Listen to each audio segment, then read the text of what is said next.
You. Hello. Hope everyone had a good day today, or going to have a good day. We are back for part 2 of the main story quest. This time we're gonna be exploring more into Zayne's part of the main story. I have a lot of things, a lot of people crashing out all over the timeline in the past few days, especially Zayne memes. Yeah, and I was born to be prepared. I don't think I am prepared.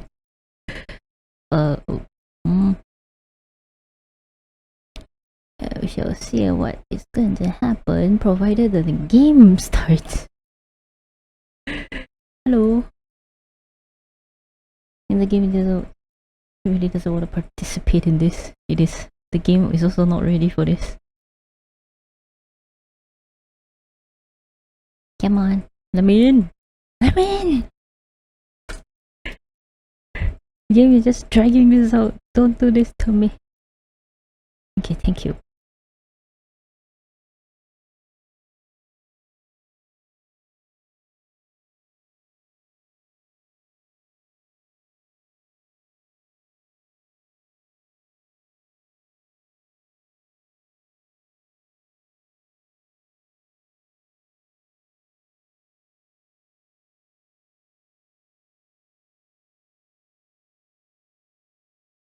Hi, Michi. Welcome. You're just in time. Because the game just started up. I'm assuming you're gonna be missing quite a bit of context. Because I'll be starting off with the second part of the main story. Just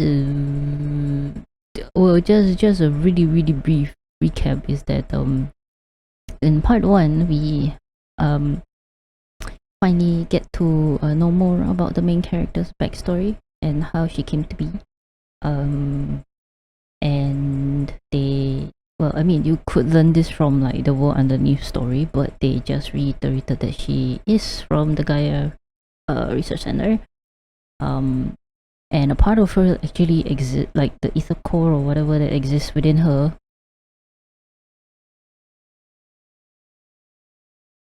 And in the middle of the night, I guess so.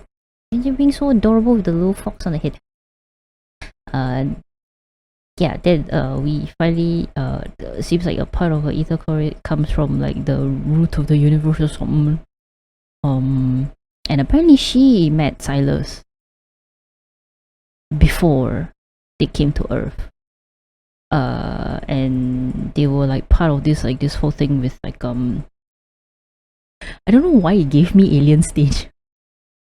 But it's just they are both like, you know, in this battle arena kind of thing, and you know, the survival of the fittest. And maybe I will, Xavier. But I don't live on that side of the reality, please. But yeah, so turns out MC and Silas has a past. She was a kid then, and Silas was a kid as well back then. Actually, you can see this from the event. Conveniently pressing memories instead of the events. So in the very first this one, the second one, was it? No, third one.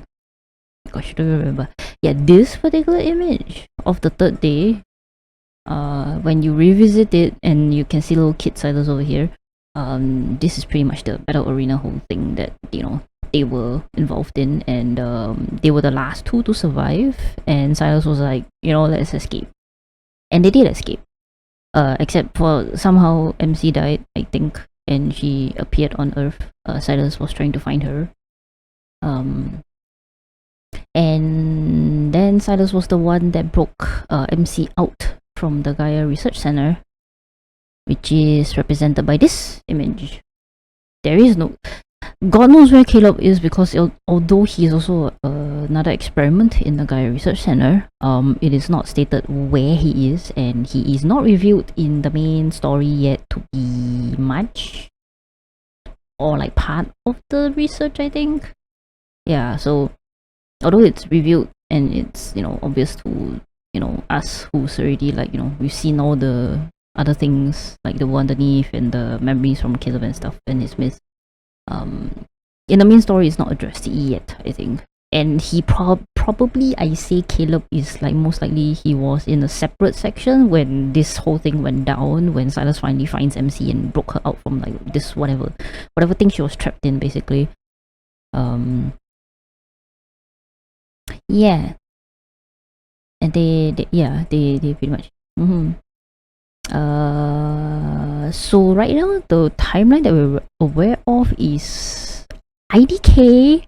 Why Silas decided to pretty much just kind of, you know, free her from this cage, but I guess maybe he had to escape, or he had some other reasons that he had to leave, because from the world underneath, Lumia was, and like the past main story, Lumia was the one that saved MC from the Chrono Rift catastrophe, which she was the cause of, because the scientists were like being dumbasses, and then they pretty much overloaded her and her powers just went kaboom. Stuff like that. Yeah. So now that MC has learned her past, when she went back to Lincoln City, because the Gaia Research Center is actually the, you know, ground zero of the N109 zone, by the way, which is also where the, you know, ground zero of the Chrono Rift catastrophe happened. So that's why Silas was like the first part of the story. And then MC went back to Lincoln. She met Zayne, and she was talking to Zayne about stuff, you know, like, you know, what she learned and all that. And then but then in the earlier part of the main story, I believe it's close to chapter 4 or 5, where, you know, pretty much Zayne brought MC up to the, you know, the mountains, the snowy place, right? I think it's Arctic, close to Arctic areas. Yeah. So he had some unfinished business there, and now we are exploring here with Zayne on what the hell he is up to. Last we know is that he kind of left MC. So basically, you know, like MC went back home for the night and stuff, you know, for the day. And then Zayne was like, you know, there was like a whole short thing about where, you know, Zayne was off to do his thing. He went to like his favorite cafe to book some, like, you know, or is it bakery, for like 1 month worth of like desserts to be delivered to MC's house. So basically, and then he left in like in the middle of the night. So now, yeah, that's where it left off in the first part, and now we are going into the second part, where you will explore more about Zayne's story. And this thing is conveniently stated Dawnbreaker, so like, are we actually getting Dawnbreaker? Holy shit, if that is so, because I did not like the time where they cheated us of our feelings when shit, I forgot which memory was it. Yeah, Zayne's story branch, where they cheated us of, like, you know, Zayne wearing the Dawnbreaker outfit, but he's actually not Dawnbreaker, it's just Zayne in a code. By the way, if you are not aware, Michi, Dawnbreaker is like one of Zayne's or like parallel lives. The car chase with Silas, that happened in the first part. Yeah, with Silas. This is just gonna be purely a Zayne section. No Silas, no nothing. It's just purely Zayne. And this is where the, you know, the whole, like, you know, in the trailer where you see Zayne holding a gun, it's gonna appear at some point. Yeah. And there was a ad countdown just now I saw, and I did not dismiss it, so damn it, ad. It's gonna come in and swoop in the middle, so I do not dare to click in the story for now. Oh, this guy's back asleep. Ad, if you wanna appear, please come and go like ASAP. I wanna start the story. They want to be stopped in the middle.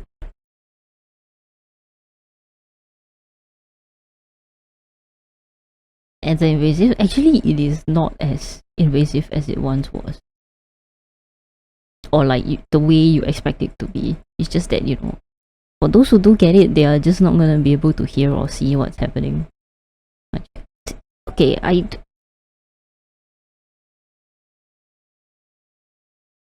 already turned off pre-rolls though, so I guess you just sway. Oh, okay, here's that. I don't know why there's a huge ass delay whenever the countdown starts and then the ad pops up.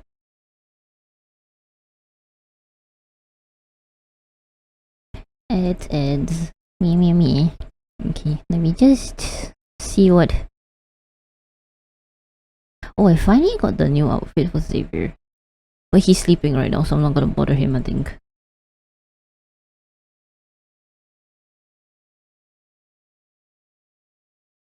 Oh yeah, I'm like 2 days lagging behind. Apparently, I think everybody else already had unlocked the last one already. Yeah, so I'm still kind of behind on these ones.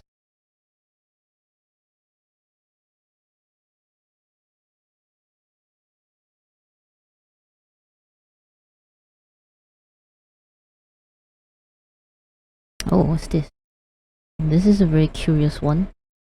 Kim watering flowers? Plants?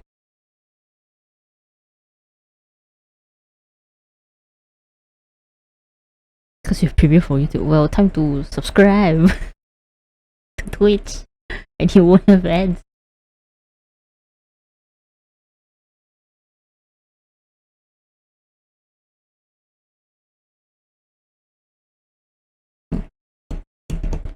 Alright, ads ended.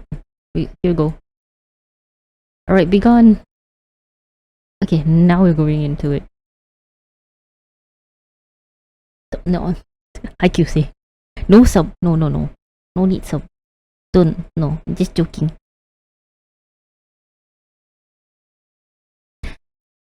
Okay. Kim. Give me a CP doing. In the early morning, street lamps cast a bright, lonely glow across the snow-covered streets. It makes the city appear deserted. Oh yeah. So apparently that after the whole like, you know, MC found out about her past and stuff, apparently weird ass weather started happening in Lincoln, which is snow happening out of nowhere. So that's why it's actually not winter in the story right now, but yeah, snow happened, which a lot of people started rumoring that, oh, shit's about to get down, another catastrophe is about to happen. Barely able to keep his eyes open, a boy dozed off in the priority seat. He swayed back and forth during the trip until he finally bumped his head. It was before the bus stopped too. Ow! Oh, okay, this boy, he was introduced at the very start of the main story. And he is the current, I won't call it administrator, but he kind of takes care of the Fractal Library, which is talked about in the world underneath. Yeah. And he has a little fox friend called Shichi, which is very cute. Although we don't have portrait, but just hearing it is very cute. And this boy accidentally, you know, summoned the library in the Arctic when he should be in Lincoln. And then after that, this boy, the funniest thing is he blah left the keys to the library inside the library, so now he's locked out of the library. Bruh, this boy, man. Now arriving at Azure Square Station. Please remember to take all personal belongings with you. As soon as he gets off the bus, cold wind mixed with snow hits his face. It washes away his drowsiness. He rubs his eyes. Upon realizing where he is, his gaze instantly lights up. Chuchi, wake up! We're here! I'm sorry. The pronunciation is very off, but you know, he tried. The journey between the Arctic and Lincoln City spans thousands of kilometers. After several transit changes, he finally returned to his starting point. After hurrying to a secluded bench and making sure no one's around, the boy carefully sets down his backpack and gives it a admonishing pat. We're back. And you're not allowed to run off this time. Until we find the emissary, we need to stick to our usual plan. Pretend to be a regular dog whenever there are people around. You know, the fluffy kind that humans love to pet. Got it? We'll practice paw shaking later. Oh my gosh. This is so cute. The boy waits for a long while, but there's no response from the backpack. Shoji? Already ran off already. With a growing sense of dread, he unzips the backpack only to find a hole and a few tangled tufts of white fur. The wind whistles through the gap. Oh no. Poor boy. Already got off at the wrong place, and now he has to chase after his missing pet. Ay ay ay.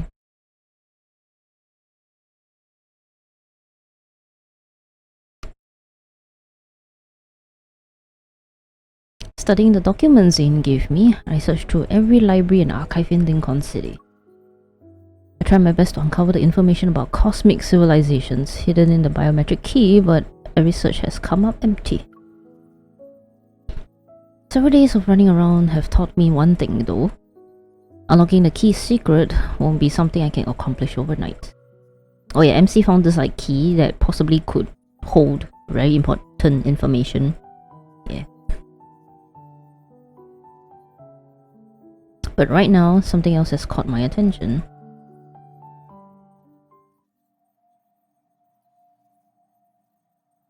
These are special pathological cases where the subjects retain a human's physical features, but their consciousness has been eroded. Only primitive aggression and instincts remain. I'm so nervous this is the English dub, man. For now, we're designating them as Alterum. These Alterum share one common characteristic too. They were diagnosed with protocore syndrome.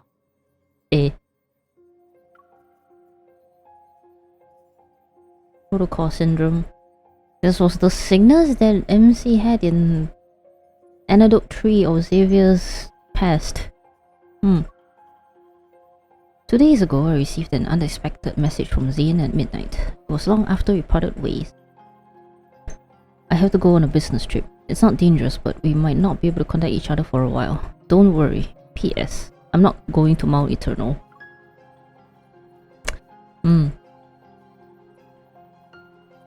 These sudden announcements had become the norm. I scrolled through my emojis and sent back a happy snowman with ellipses above its head. The words protocol syndrome act like a signal. They connect my earliest suspicions to create a clear pattern. This is under Zayne's field of expertise. Could his sudden departure be connected to this Alterium? The description of the Alterium reminds me of those so-called specimens I encountered in Skyhaven. With the Alterium appearing in Lincoln City, does this mean that the founder of Atai has entered another phase? Hi Tara! But according to these forum posts, a mysterious figure has appeared these past few days. They strike before the police do, and their codename is apparently Dawnbreaker. Huh. They always manage to deal with the Otterum before the police can arrive. Wait, what? Another urban legend? New person caught your interest, Nero. Yeah. Focus. Yes, ma'am. Jenna interrupts the off-topic discussion. The virtual display switches to show some photos from a crime scene. As for these recent Alterum attacks, the police need a hunter to investigate and detect metaflux readings. Does anyone want to volunteer? I think I'm the only one who can. Thinking these clues might help Zayne, I raise my hand without hesitation. I'll go, Captain. I think is like tailor-made for MC lah. Metal flux readings. Come on, who's better than that than her?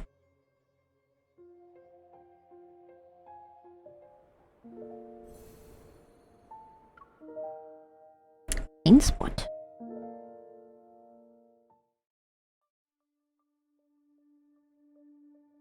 Northern Ring Road crime scene. Oh, this is where Zayne was last seen driving by. And there was, he did encounter a thing happening, yeah, which involved the Alterum attacking civilians, and he did destroy the Alterum. After receiving assistance credentials for my investigation, I head to Northern Ring Road that's located in the downtown area. A detective lifts the barricade tape and approaches me. After we shake hands, he leads me to the crime scene. Thanks for coming out when there's all this snow. I like to say the same thing to everyone else who's here. I set up the precision scanner I brought on the ground and turn it on. Once the scan is complete, the data will be uploaded to the cloud that the association can access. Then a detailed report will be generated for police use. Perfect. We've received some of the restored surveillance footage, so we can take a look at it. The surveillance equipment was damaged by the cold, though. I'm afraid the video quality won't be great. I thought Lincoln City's outdoor surveillance systems were designed to withstand low temperatures. The temperature dropped far below the equipment's tolerance threshold. It's safe to say the damage wasn't caused by natural means. In the low-quality footage the detective hands me, I managed to spot an unsettling figure lurking in the darkness. The creature's form is distorted. Weapons that look like hooked tendrils grow from its body. Compared to the ones I've encountered before, they seem to have grown significantly stronger. What about Dawnbreaker? Did you catch them on camera? The detective shakes his head. They managed to avoid being captured by the surveillance system. Meticulous and efficient, I'd say. Reminds me of a certain someone, doesn't it? As I approach the damaged guardrail by the road, my hunter's watch immediately starts blaring an alarm.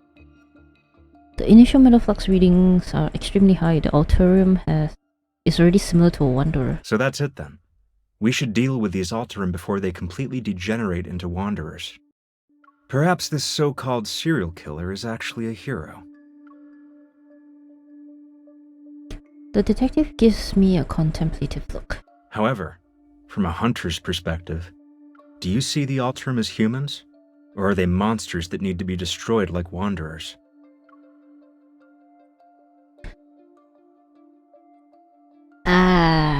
They're humans, they're monsters. It depends. Me being me, I will be sitting on the fence. It depends. The line between humans and monsters depends on whether they've lost control. When someone loses control, they become a monster capable of hurting others. It doesn't matter how prestigious their status may be.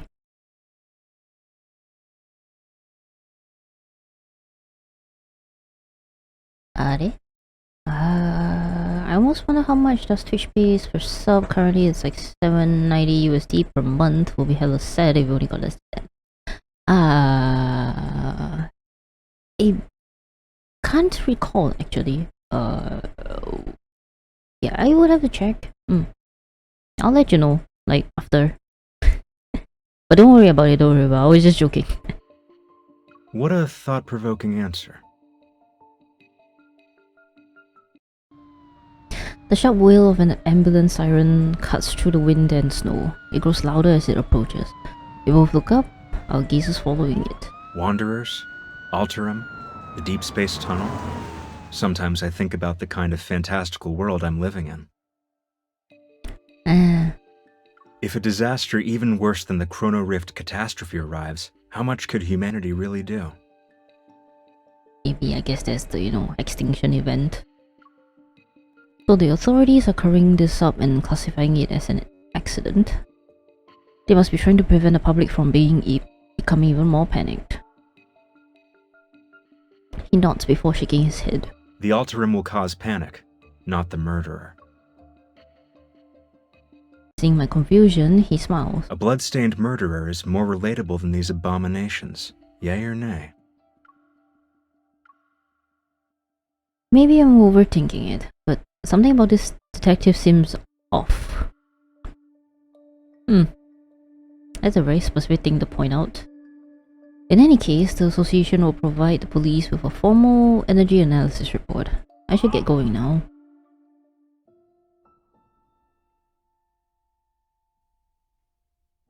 On my way home, I opened the forum post that Tara sent me a few minutes ago about Dawnbreaker. Urban mysteries. Let's expose the truth about the mysterious killer who only appears in snowy dawns. Dawnbreaker. Gosh, the headlines.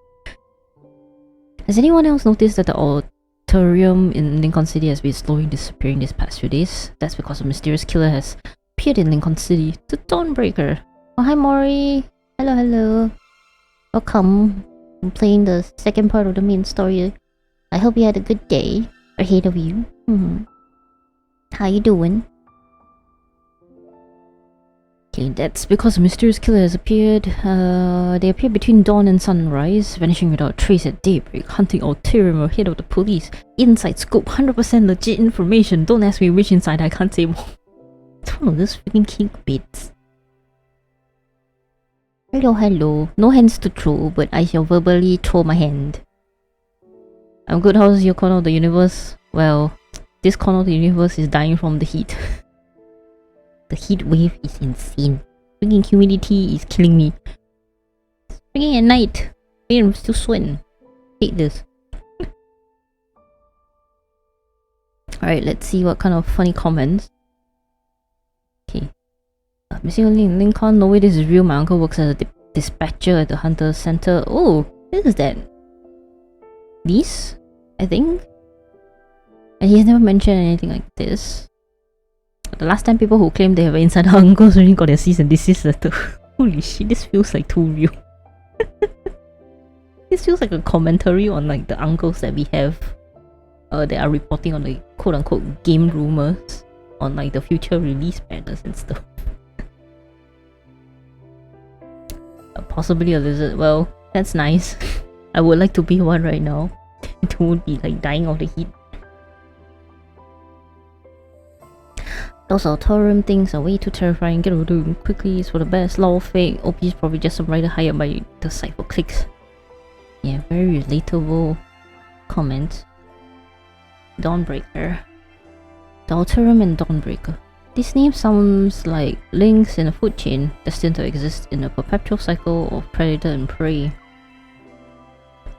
Those monsters. Come to think of it, I'm not so different from them. Will there come a day when others will try to erase my existence? Well, I'm suddenly getting deep into this. But then again, I mean, considering her background. As this crosses my mind again, I find myself strangely at peace. What was that? I hear a strange noise behind me. When I turn around, I notice foot. No, paw prints on the ground. What kind of animal left these? Squirrel maybe? Or stray dog? Confused, I stand there, but then a white blur darts past my periphery. My scarf suddenly tightens around my neck before vanishing. Sachi, are you trying to kill me? When I come to my senses, all that's left in the snow is a chaotic trail of footprints. The white blur has already vanished in the darkness around the street corner. My scarf! In the run-down, gloomy alleyway, only scattered spots of light fall upon the snow-covered ground. Ah, I didn't. It took my scarf too. Where did it go? Sachi, come back with my scarf. I'm gonna freeze to death in this middle of nowhere, man. Snow falls silently. My surroundings are so quiet that even the sound of breathing seems jarring. Are you going to drag me back to the cocoon? I won't return! What the fuck? Wait. You're Dawnbreaker. Just kill me already! Dawnbreaker? My heart races as I hold my breath and suddenly move forward. As soon as I turn the corner, I raise my gun at the shadowy figure. Oh, that was fast. In the dim lighting, several objects coldly flash from the figure's palm. Their eyes shut, and they've pinned the teenager's sleeves and pant legs to the wall. Black crystals cover the teenager's left arm and neck, but he's different from the test subjects I encountered in Skyhaven. The realization hits me. He's an Alterium. I said you could kill me, not torture. I suggest you stay quiet. That voice. I freeze upon hearing a familiar voice and move my finger away from the trigger. In a split second, a sharp eye shot cuts through the air. It barely misses my cheek. Dawnbreaker. Like the grim... game! Stop! Stop it with the zoomy text. Like the Grim Reaper turns to face me. With cold indifference, he meets my gaze. Zayne! The white creature that vanished in the snowy night suddenly appears from out of nowhere. It jumps onto Zayne. Oh.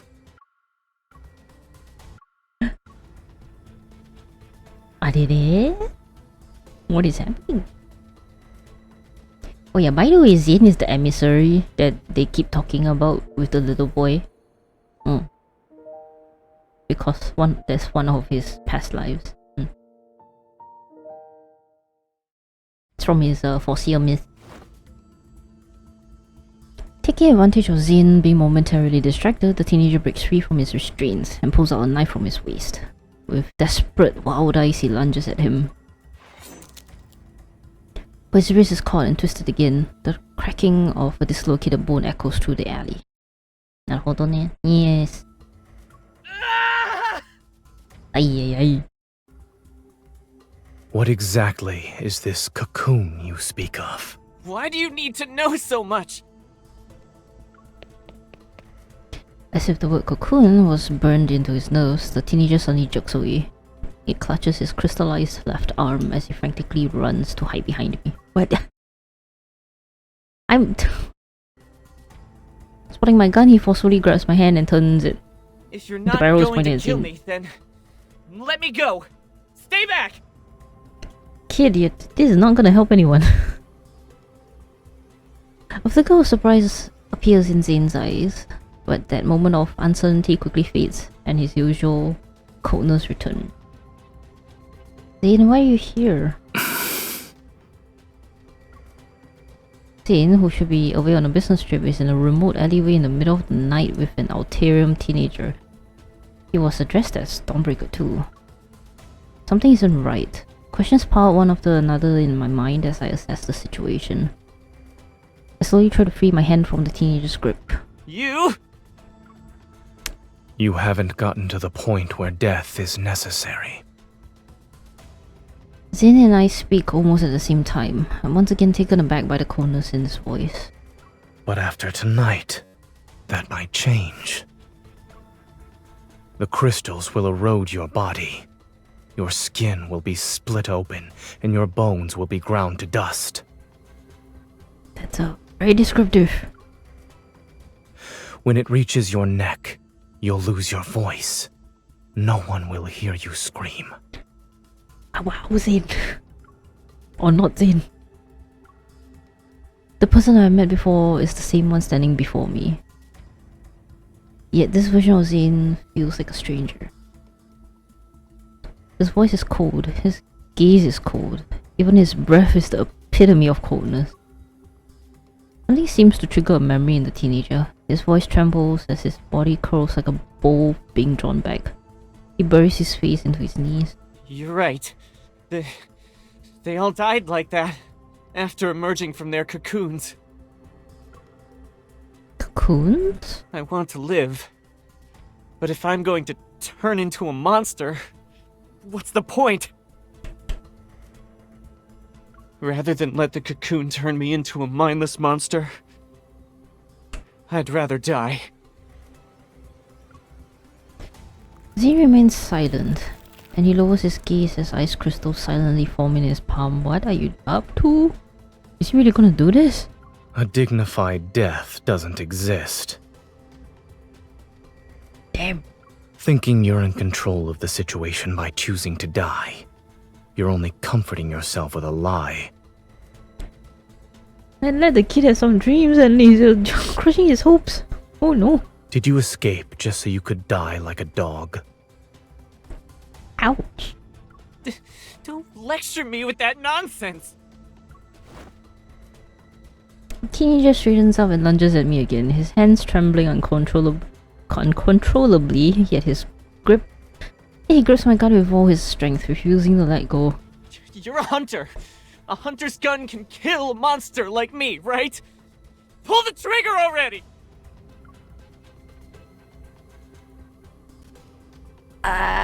Oof. Shoot. Oh, I won't do that. Kinda need more information, kiddo. Maybe he can kill you after that. I don't know. Oh man, this feels terrible. What is this? I won't do that. You can be serious. With a flick of my wrist, I toss the hunter firearm away and kick it out of reach. The teenager desperately lunges for the firearm, but Zayne catches him by the waist and pins him against the wall. By the waist? Stay calm. Focus on my breathing. Exhale. Inhale.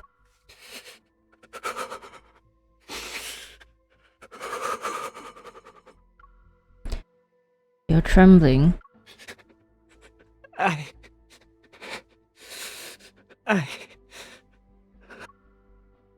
know you don't really want to die, so stop saying it. After several seconds pass, the teenager finally comes to his senses. He nods as if emerging from a trance. I steal a glance at Zayne. His expression is completely serene and unmoved. It's as if he is an aloof observer standing at the crossroads between life and death. I move closer to Zayne, firmly hold his hand in place and give the teenager a gentle smile. You heard what he said, right? You can't die yet. He's the best cardiac surgeon in the city. If he says there's hope for you, then you can be optimistic about the future. He's a doctor? MC, I don't think this is the Zayne that is a doctor. I think this is the Zayne with the gun. I know he might not look the part right now, but he's really the best in his field. Just don't misunderstand his intentions. You need to go.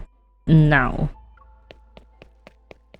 The teenager freezes for a moment. As soon as Zayne shifts his foot ever so slightly, the teenager spins around and runs away. Well, that's exciting. Late into the night, the streets gradually darken. The light reflected off the snow makes street lights appear soft and dim. After watching the teenager leave, I turn back to look at Zayne, who feels like a stranger.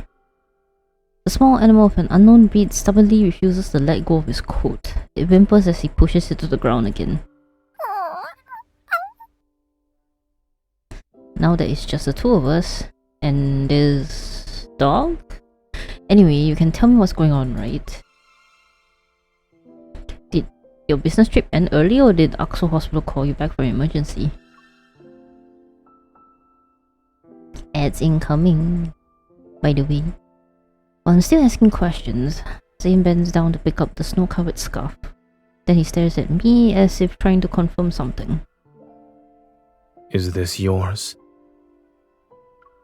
Huh? If I remember correctly, this is a scarf you knit. No, picked up 3 days ago. Oh, then it's mine. No. Yeah, this is not the Zayne we know. This is definitely Dawnbreaker, but how the hell is he here? What? Alright, ads incoming in 1 second. Probably. As soon as he says this, Zayne walks right past me.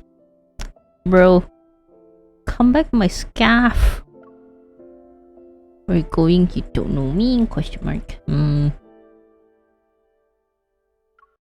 Wait, where are you going? It's none of your business. I'll make it my business then. But Axel Hospital is to the north, and your home is to the south. I know. Do you really know? He stops in the snow and gives me a cold glance over his shoulder. His voice is devoid of any emotion. I know, right? This Zayne is stone cold. But then again, this poor Dawnbreaker version of Zayne, he's been through a shitload. Like, basically everybody died kind of shitload. Oh, ads. So we're gonna be sitting here for a little bit while ads run, so that people can catch up after this. But yeah, I don't think I can't really remember much details from the Dawnbreaker anecdote, but basically, his world went to shit, and then he has to be the one to, you know, again, similar to what is happening right now, if I'm not wrong, if I recall correctly, is that he also has to kill a lot of the Wanderers. And sadly, in that version of his universe, MC doesn't exist. Or she died. I forgot which one. And even sadder is that he sometimes often have dreams of Dr. Zayne, of our current timeline in Lincoln City, and he sees that Dr. Zayne with MC all happy and stuff. So, angst. Dawnbreaker is just so full of angst. That's why he's so cold. Yeah. Also, he's still cursed, by the way. Like all Zaynes are. He's still freaking cursed. And suffering from like this evil problem. Yeah, that's the thing. Alright. Continuing. The subway station is this way.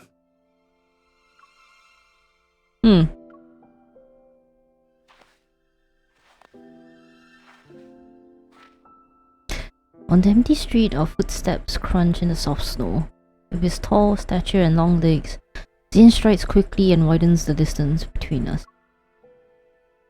I have no idea where he's heading or why he's acting like he forgot who I am. All I can do is quicken my pace to catch up to him. Zayne, answer me. I step in front of him to block his path. A mix of frustration and disbelief makes my chest tighten. What's the matter? What do you mean, what's the matter? You're the matter, that's my line. Is the evil gone out of control again? The puppy whose species I don't recognize catches up to us. Its gaze flit between him and me. No, I'm perfectly fine. Kinda feels like otherwise though. Zayne casually brushes me aside and continues walking. Hey, I think a couple is breaking up in the middle of the street. What the fuck?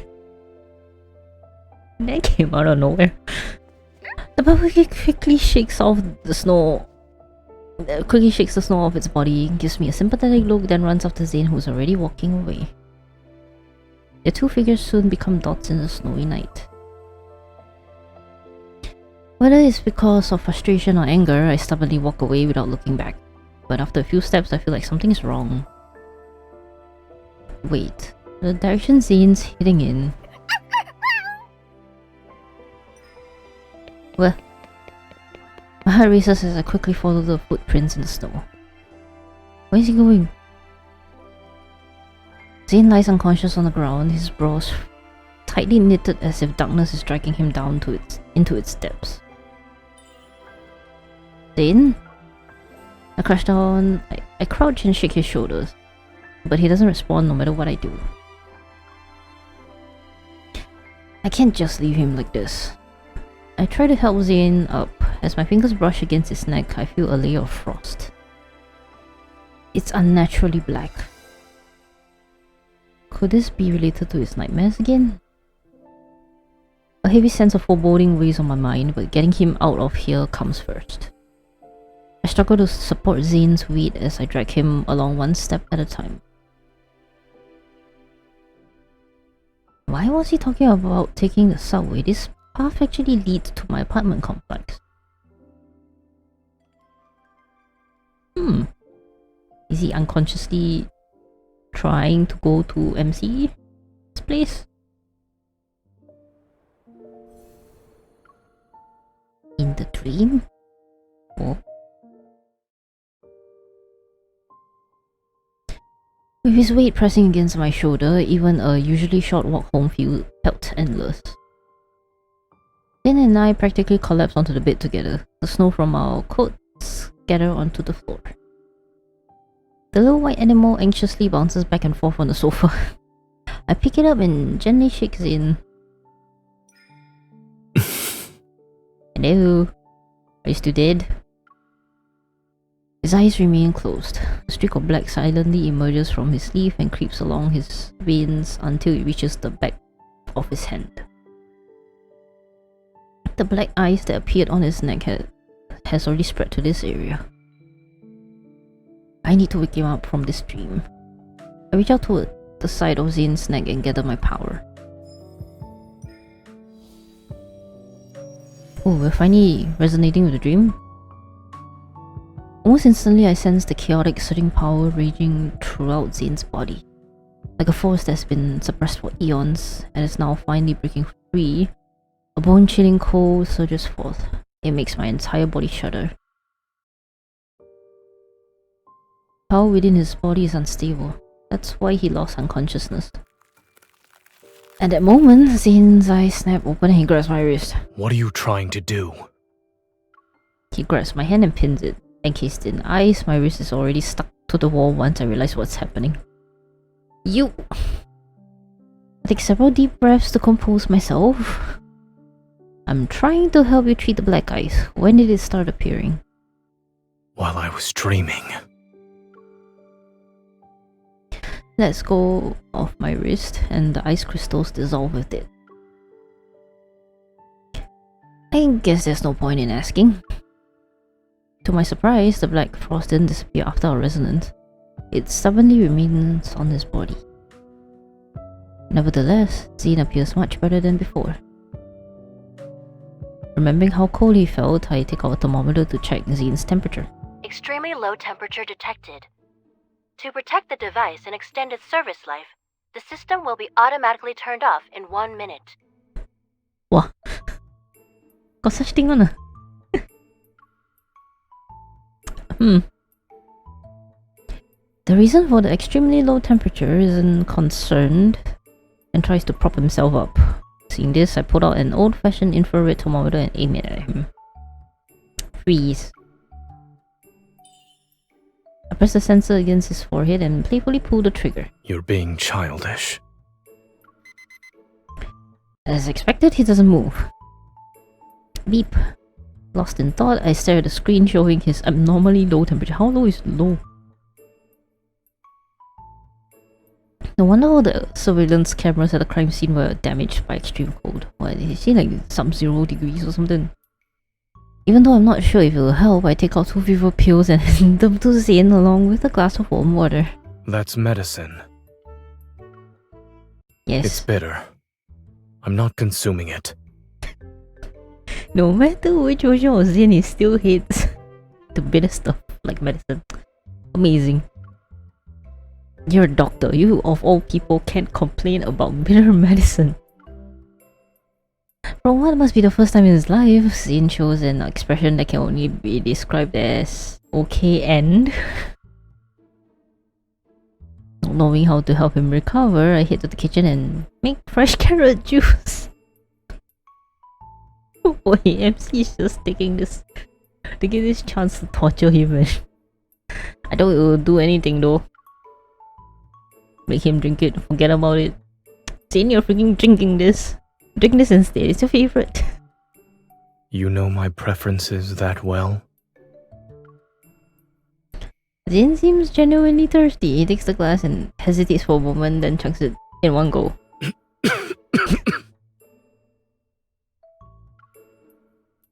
Well, do you want to give a more detailed review this time?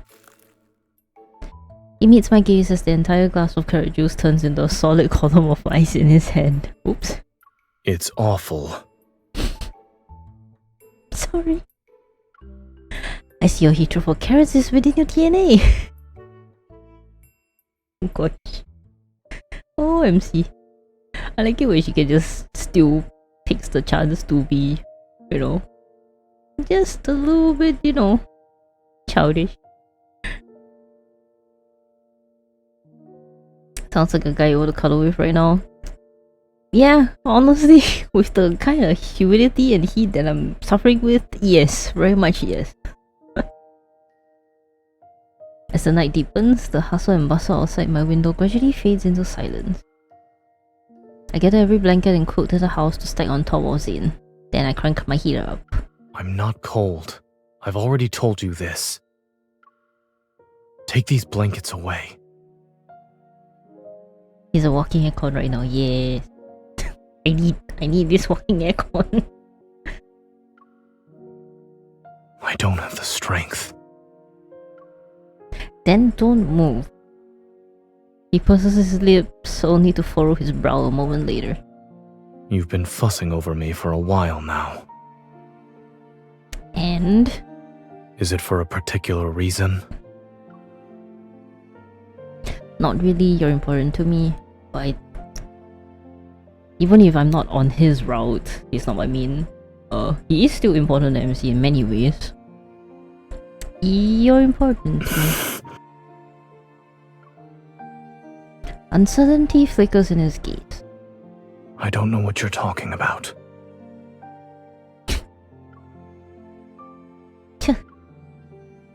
I don't want him to see my expression, so I turn away. The real reason is simple, actually. When he falls silent, I push away my chaotic thoughts and turn his cold face toward mine. Dawnbreaker, you're very famous. So don't you dare run away or disobey me, or else I'll... You'll what?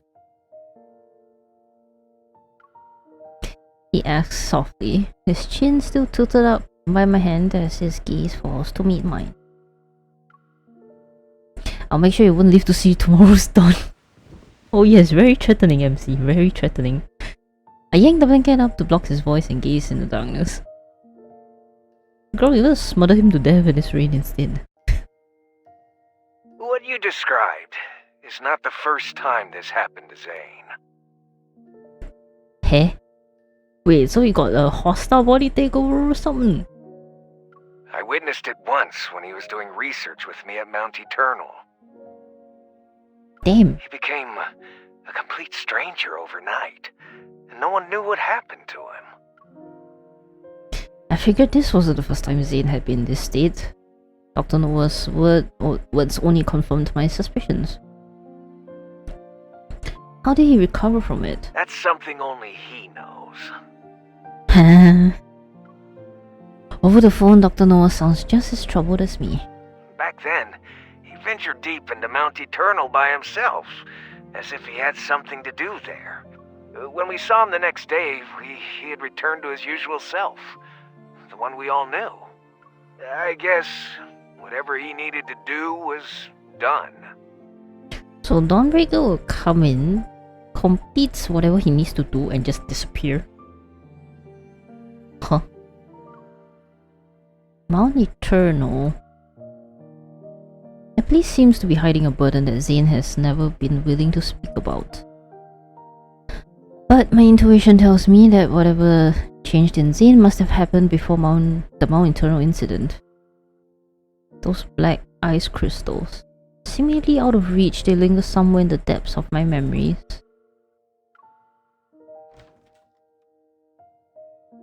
Did something happen with MC that he did that? Wait. I feel like I can't remember where that I've read or like heard about from that there was an incident with Zayne and MC.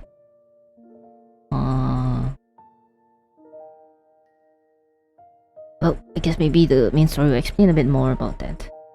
Hopefully. When I open the door again, I find a ball of white fur sitting by the bed. It's wagging its tail at me. When did you sneak in? As I get closer, I notice the creature is contained within a semi-transparent dome made from the ice evil. It restricts its movements. I don't even need to ask who did this. Zayne really doesn't show mercy, huh? The puppy-like animal lets out a sound like a bark of agreement. I reach out to dispel the evil ice barrier. Then I sit down with the creature in my arm. Now closer to Zayne, I can see his eyelashes trembling in his deep sleep. They're like the wings of a weary bird that's finally resting at home. I don't know what you're dreaming about, but I hope they're sweet dreams. Good night, Zayne.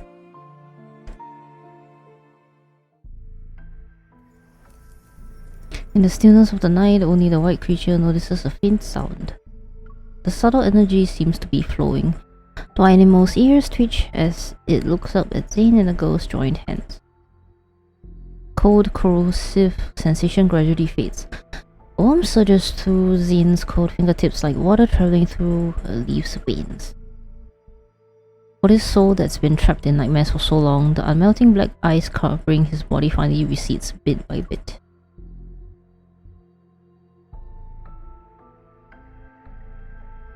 Okay. But I doubt Zayne's gonna come back just yet, it seems. Beyond the snow.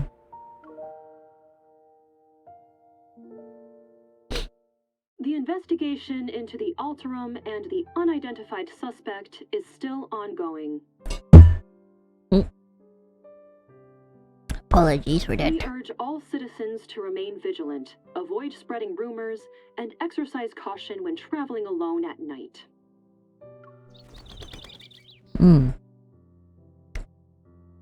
So the next morning when I wake up. Groggy, I prop myself up and press my temples to clear my mind. Beside me, Zayne is still asleep. It's a rare sight at this hour. I lean closer and slowly become more aware of his steady breathing. I watched as it slightly stirs the fabric across his chest. Poke. Stick.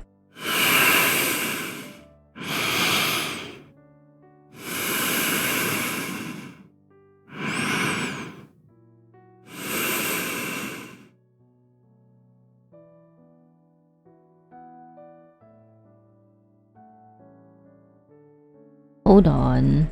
Wait a minute. Wait, hold on. What the? Has the audio not been going through this whole time? Fuck.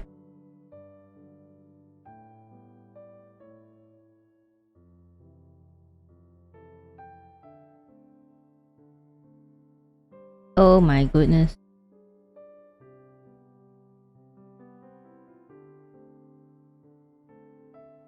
We were 1 hour in and there was no...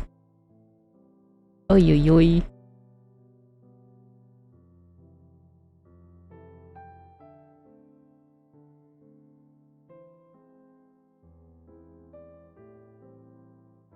What is going on? Wait, did it suddenly just stop?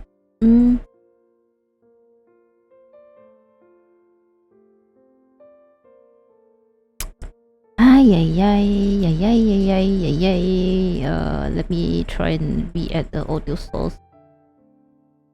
You should have told me, Michi.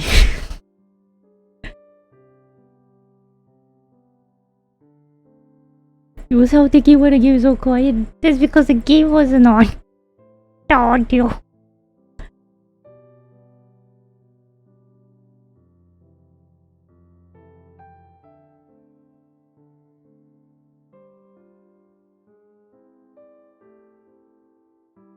What the fuck?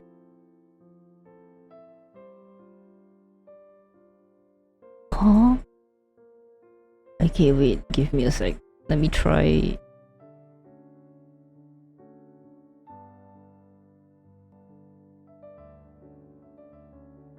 Oh, this is apparently hacking works instead, okay.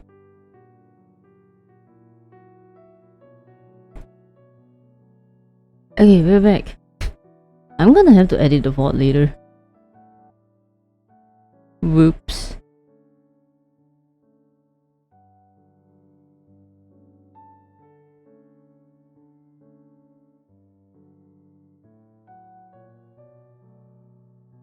Okay, we are back. Of course, you know, it's not a stream without scuff.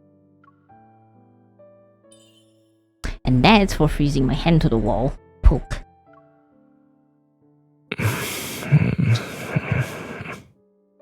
Zayne, you're very loud. Why is your grumbling so loud? Holding back my laughter, I give Zayne's nose a gentle pinch. It really hurt when you froze my wrist, so I'll pinch your nose for that.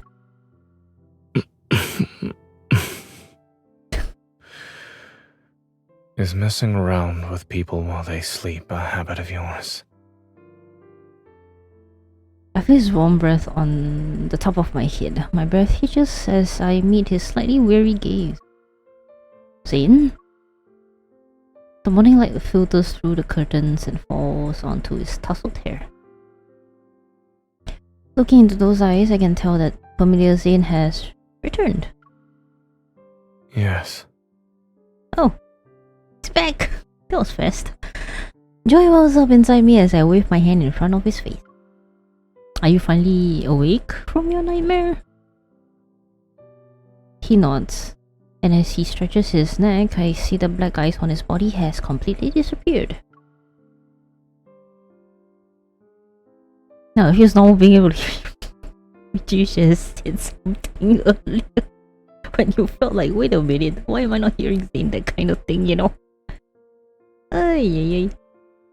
You're actually back to normal! And so is my stream! Yay! You could phrase that differently. No, it couldn't have been any more proper.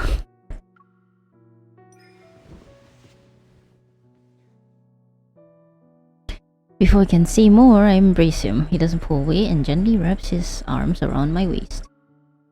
Congratulations, I'm the first person you saw when you woke up. Yesterday, when I was in that nightmarish state, did I trouble you? Not too bad, I suppose. You were kinda cute, you were a little childish. Yeah, you were a little childish. You were cold, distant, and had an unpredictable temper. You were even a little childish. But that was still you, wasn't it? I'll just think of it as seeing another side of you, Zayne. Why do I hear a hint of disappointment in your voice? Seeing that cold and willful side of Zayne, even for one night, reminded me of when we barely knew each other.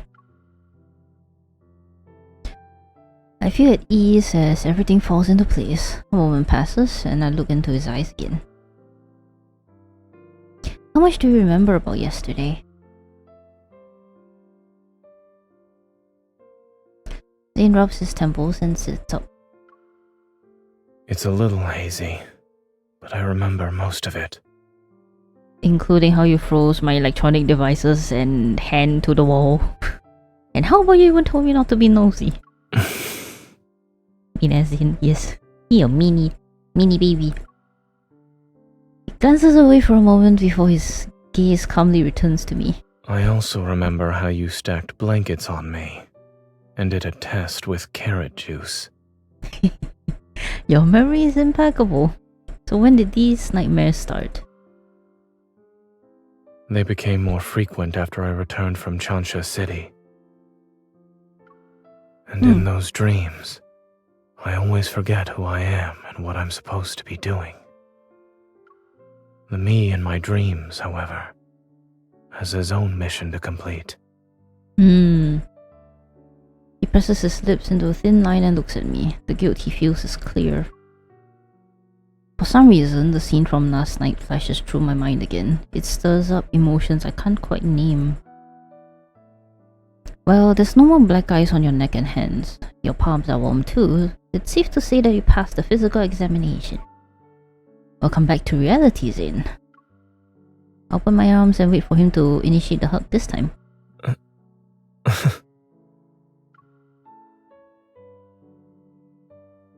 Zayne hesitates before leaning down. Then he wraps his arms around me. His warm breath brushes against my neck. Good morning. Aw. Why so cute? Why so romantic even? I thought the main story is supposed to be a lot more neutral, but this feels a bit more romantically charged, so to speak. Before taking Zayne home, he accompanies me to the association. I'm going to update them on my progress in the Alterium investigation.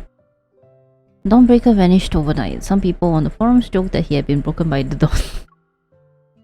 The police investigation has hit a dead end, and the relentless snowfall is still the biggest obstacle for gathering evidence at the crime scene. While waiting for Zayne to finish shopping, I sit in the car and look at today's news. What happened to the little pupper fox thing? Ever, which announced the Fountain of Atay initiative, has revealed the first phase of the project, the Val Sanatorium.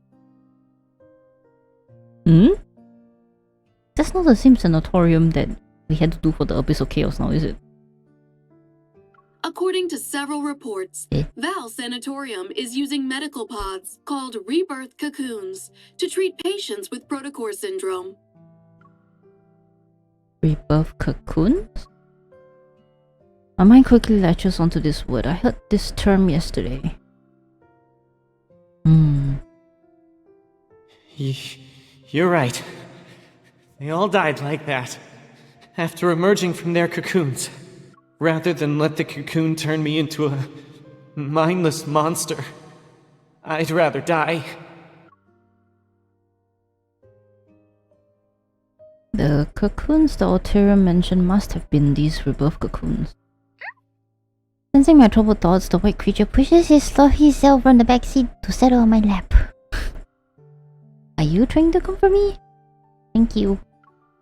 Why is this so cute? When Zayne woke up, I asked about the animal. He said it belonged to some distant relatives. As for why he got lost, stole my scarf and refuses to leave Zayne's side, Zayne says he's not sure.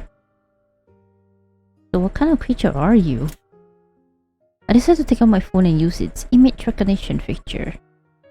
As the screen refreshes, it shows a majestic Baizi, the divine beast of antiquity known as all beneath heaven and Baizi? What? The phone just be like, this shit is a divine beast. Oh my god. With trembling hands I cup his face. My gaze travels from his clear eyes to the tiny horns protruding like fresh sprouts near his ears. Oh. Oh boy. As I struggle to find the right words, Zayne returns to the car. He has a bag of chocolates and dog food. I don't think this thing eats dog food, Zayne. Since you bought dog food, why don't you keep him? After all, your robot vacuum is the only other living thing in your house. Shouldn't it have a friend? That won't be necessary. My robot vacuum has its own social life. Uh-huh. Like what? Bumping into your furniture? Through the windshield, the warm glow of our headlights cuts through the heavy snowy gloom. A figure is looking around while standing near Zayne's house. It's a young boy in plain clothes. He's holding books in his arms. Oh, is it? As soon as we get out of the car, the boy's face lights up with excitement and anticipation. He spreads his arms wide, forgotten the books fall to the ground. Emissary! Aww. So cute. Pretty cute how he will continue the silly banter. I know, right? This is the Zayne we all know and love. It's just a little silly.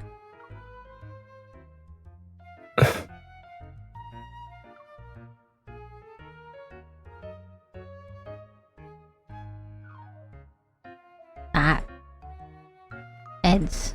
Incoming. Again.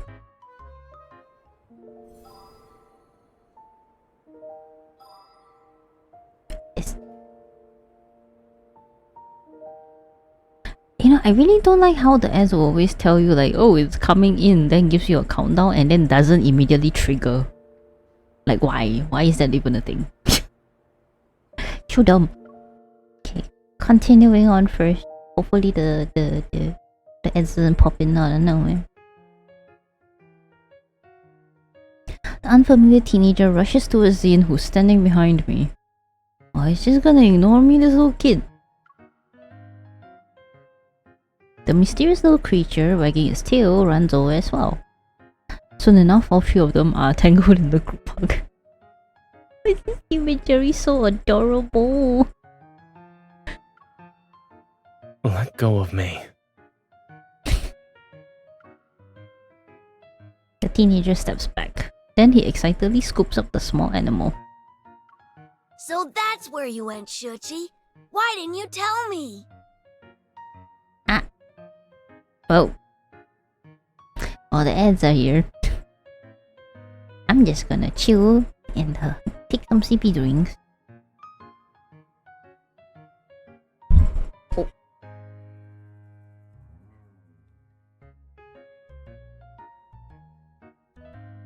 Okay, you know what? I'm just gonna also grab like a cookie snackle.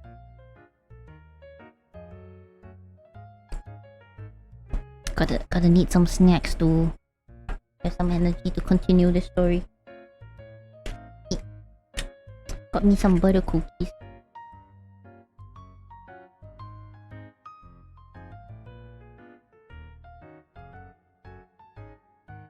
This is like different brand from what I usually have. I guess it tastes not bad, but I kind of prefer the other one. This one is a bit too chewy. Oh, it's not chewy so to say, but it kind of crumbles too easily.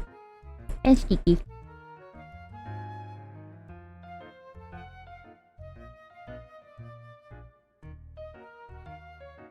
And sadly, this tin can doesn't look like the infamous tin can that holds a sewing kit instead of cookies.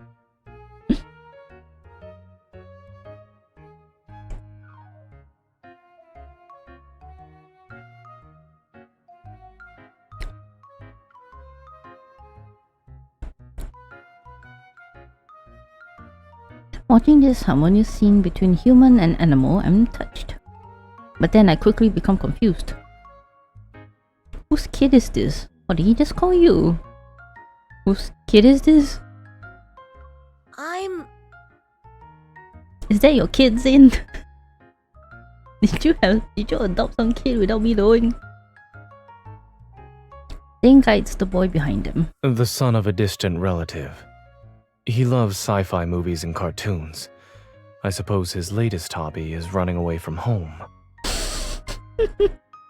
And he's the master of that. I lean down to get a better look at the boy. He has delicate features and appears to be around 11 or 12 years old. Do you live in Lincoln too? Well, you could say that. I live in the Fractal Library. Excuse me? In a nearby residential area. This boy is just outing himself and then is like, don't. Zayne loves children. Zayne does love children and he works really well with children. You should see more of like the random like chibi comics and whatnot as well. There's like a lot of references to Zayne being like so good with kids. Kids love him, man. And he knows how to handle children. The Fractal Library, I've never heard of it before. Is it a new building?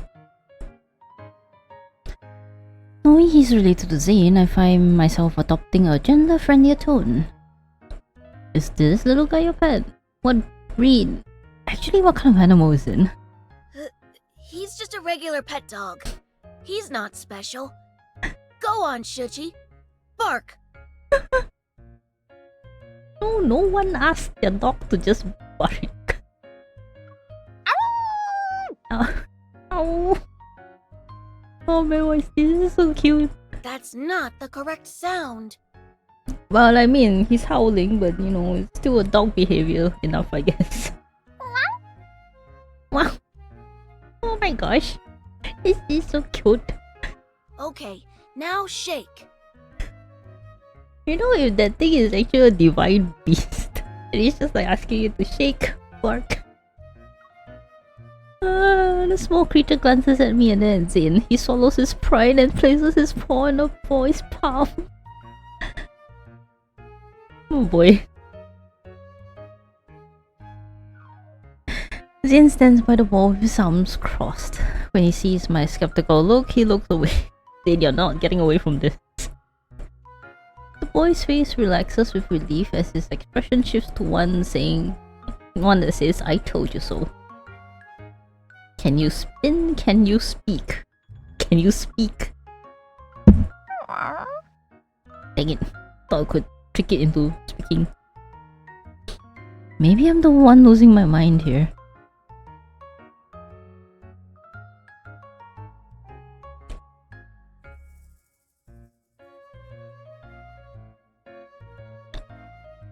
Seemingly unable to watch any longer, Zayne waves his phone. I just got a text from his parents. They're going to pick him up.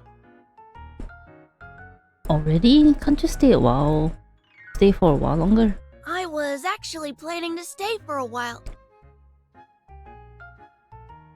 Zayne's sharp gaze sweeps over the boy. I might be imagining things, but the child isn't dog freeze. Right. I wanted to say hello. Uncle Zayne will send me home. It's cold, so you should head inside. I'll see him off. Zayne, what is going on, man?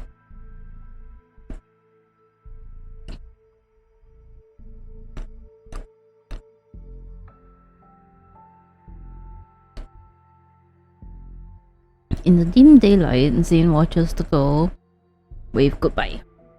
She is out of sight once she closes the door behind her. The boy catches a snowflake in his palm and silently watches it melt. Why did you come here? Hearing the scrutiny in Zayne's voice, the boy's expression shifts to match his severity. 7 years ago, you promised to take up the position at the Fractal Library. I traveled here because I'm asking you to fulfill that promise. You were selected as the emissary of the Divine. Astra ordained it, and your nightmare is the greatest proof of this. What?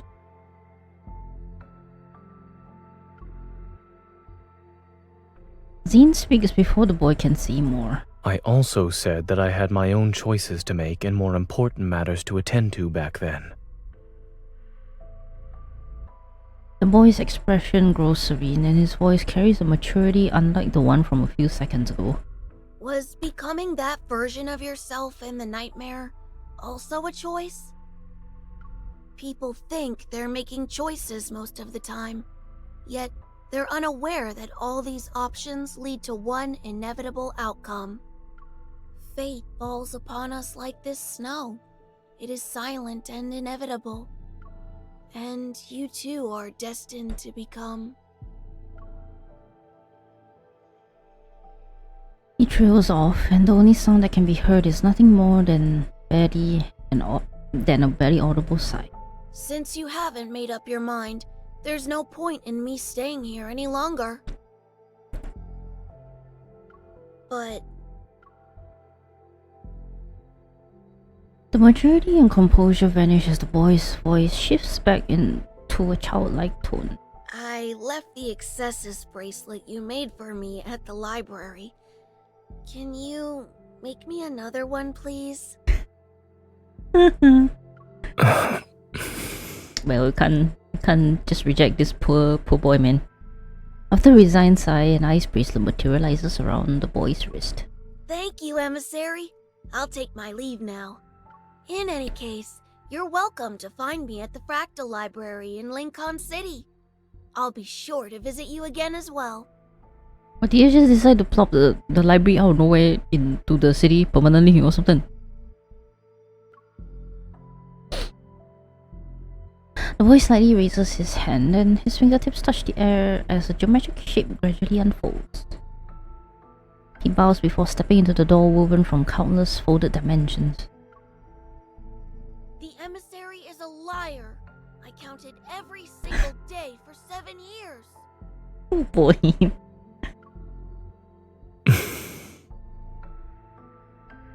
That's pretty cool. I know, right? The fractal library is actually really cool. It archives a lot of like things inside it. You should read the one underneath that talks about the fractal library. It's pretty cool. And apparently Zayne discovered it when he was a kid, if I'm not wrong. And he kind of went inside by accident. Yeah. That's why the little boy kind of knows him. And then little kid Zayne was like, you know, that's why he kind of says that, like, you know, little promise thing. Because, you know, he has to, you know, stop by. He's got things to do, you know, as a doctor. As if drawn to his accusation, the wind and snow seem to follow through the vanishing door. They're silent. You need a manhwa drone for it, yeah, because you don't have the enough attention to be able to just read words on screen, huh? Well, maybe someone would have, you know, drawn something for it. I'm thinking. If I recall the event, the very last image, which is like the one that's released today, it should hold the image for the fractal library of sorts. I think I kind of spoiled myself seeing some things because people posted about it. Well, I mean, at least they didn't post the words or like the text, but the image, yeah. You should be able to find it. The snow ceases, and Zayne remembers the first time he entered the fractal library. Even though it's called a library, its exterior was remarkably ordinary. It was a building nestled in a quiet corner of Lincoln City's silent streets. I think you should be able to clear it, Michi. Because I think you were like 1 day delayed from me, and I've counted. Even for me, I have like 1 or 2 additional days before it ends, I think. So as long as you know, remember to log in daily from now on, you know, from then on, and yeah, it should be fine. It should be fine. Also, you know, you could save those things for background images because it is insanely pretty. Let me tell you.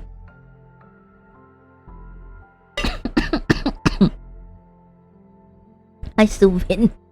Sorry, I was drinking water. Thank you for headbeds. How are you doing? I hope you had a good day. And now continuing a story, main story. The young boy begged him again and again, so he pushed open the slightly weathered wooden door. Well, this is supposedly the inside of the fractal library, which is the same image that they use in Zayne's Fossil Myth as well, which is the same library, I think. Good, how are you? How am I? Dying of the heat and humidity. I hate it here. But yes, other than that, I'm surviving. Did Aaron runs on errands and stuff, so not too bad. Got to experience some aircon at least to that extent for like some of the afternoon and all that. Gambate, yeah, thank you very much. I would like to be able to gambate and, you know, stay alive. Why is it so hot even though it's the middle of the night? There were neither bookshelves nor defined boundaries. Instead, an endless garden with intertwining paths appeared before him. And a library that seemed to belong to another world stood at the point where those paths converged. As soon as Zayne stepped into the backlight, he raised his head and saw countless bookshelves. They reached toward a tower's summit where sunlight poured in. The library shelves were endless. They were like stairs that lead to another dimension. Then a younger person approached them and claimed that Zayne and the younger boy were the administrators of this place. In addition, Zayne was destined to become the Fractal Library's owner. The young person told him that the Fractal Library, which stood at the intersection of dimensions, didn't really exist in any galaxy. It didn't belong to any civilization either. And each book in the library contained the fate of a world. That's pretty insane, actually. Zayne wondered if his own fate was among them. Perhaps his nightmares were hidden within a page of these large volumes from the moment he pushed open the door. On the night he returned home from the library, Zayne had a different dream. In the unfamiliar world, he wore robes as he walked in a very tall tower. He was leafing through an ancient tome. Between its pages lay a jasmine petal from a spring day, and the spring day belonged to a timeline he had erased with his own hands. It would forever remain unknown to anyone. Oh, he dreamed of his fossil days. Oh.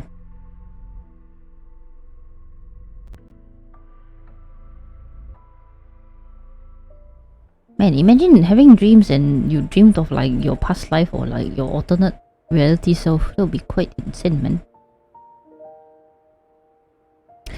Yeah, I know, right, Michi? It's like among all the different guys, we have like 2 of them that kind of lived one single life and it existed one. Oh no, wait, there's only one that's lived and existed one single life, and then there's like a few of them that has like, you know, reincarnated and then but it's still the same them with their same memories. And then we have Zayne that is like, you know, he reincarnated but he doesn't remember a single shit. It's like as if his soul has been split many times and he's always looking in the mirror. Imagine that's what our dreams be. That's, to be honest, what I always think dreams were.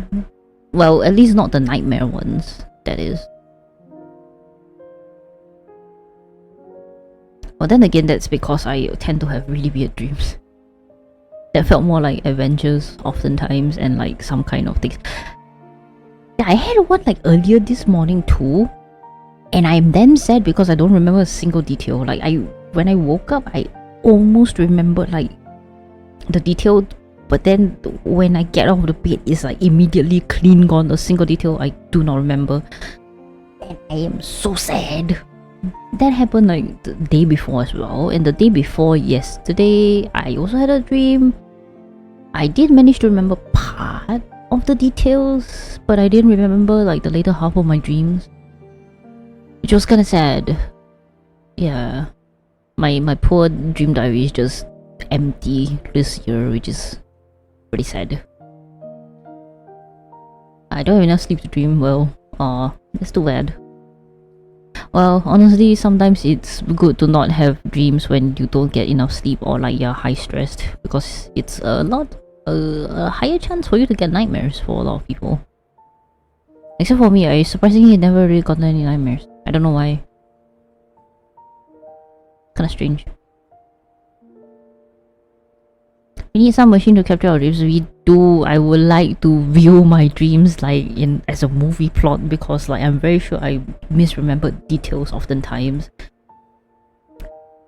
One thing about, okay, so random thing, right? Before we continue the story, I often like to say, and then there was like this little thing that was like, you know, in the community as well, where we did like, where we try to like, you know, point out like, you know, what are the similarities between you and the love interest, and me and Zayne had way too much similarities. And this main story revealed one more similarity between me and Zayne. It's the fact that we record our dreams. Although I record in a much higher detail than he does. For him, he's like, he just kind of remembers, and then he points down like the day, and then states that, oh, this is you know, a nightmare or what, and stuff like that. This is short and concise, but mine is like, I need to write a whole ass story. My bro be dreaming movie plots. Yeah, I know, right? It's always so fun to be like, you know, having dreams that have like plots and stuff. So cool. And that is why I sometimes feel like dreams are like a connection to a different world and dimension. Like it's either you're seeing a different person's perspective or you're seeing your other selves, you know, living their life. Cause it's a Virgo. Michi, you say that, but do you do that? Huh? It's not a Virgo thing. This particular thing is not very much a Virgo thing only. If it's a Virgo thing, then what about you, huh? Why don't you do that? You would, but you don't. If you can remember,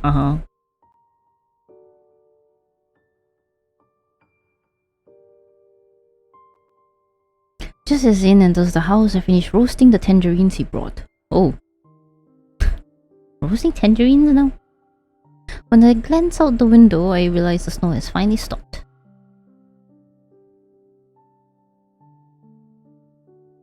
I used to do it when I was half my age. Oh, I should continue doing that, honestly, because one thing I realized is that if you don't train yourself to record your dreams as much as you can when you remember it, you will definitely lose the ability to remember your dream in the long run.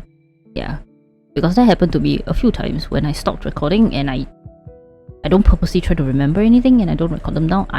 The next few like dreams for a long while, I would just not remember at all.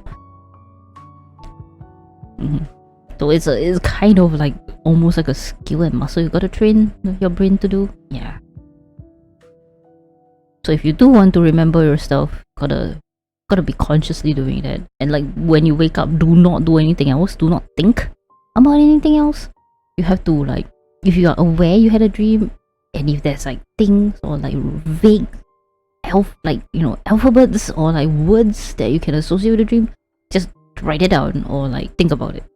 You might be able to recover parts of the dream. Yeah. Fascinating how our brain does this, honestly. I don't know why or how. Did your relative leave already? He must have a strict family. Yes. He needs to go home and write his reflection paper. Time to start their journey. Yeah. Then check the dream book and buy 4D. If the dream has numbers, sure, why not? Oftentimes they don't though. Or be too jumbled up. But yeah, if it does, right, just try, man. You never know, you might strike it rich. There's a distant quality to Zayne's voice. I sit down beside him and hold out one of the roasted tangerines.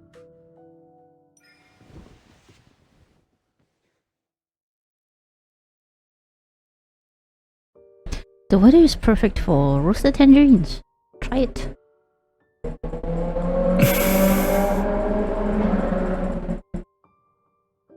I'm sorry, I think you guys could hear that. Apparently some person decided to just blast the motorcycle. You dream about shit, apparently that's lucky. Is it now? There's like some fortune book that you search for the dream type, then they give you the number. Oh, interesting. From what I thought, Silas drove in by the key. If only. I thought it was an Autobot running. Well, too bad, Mori. It is not. Sadly, aliens do not like visiting this country. Much less the Autobots. So yeah, it was just some random person with an exhaust pipe that's way too loud. Maybe we can hope for one day, You never know. Or maybe it is. And we never know. It might be a Decepticon though, it's causing more problems. Yeah, they always seem to be trying to blow up the US or UK. Who knows, man? Who knows? Alien sightings also tend to happen over there. And Japan. If it's not one of those three countries. Maybe we're just, on the equator and the equator is just too, one season and don't like it. They just avoid it all here. Who knows? They like to visit rural America and kidnap people there. Yeah. Makes you wonder, is there like something specific?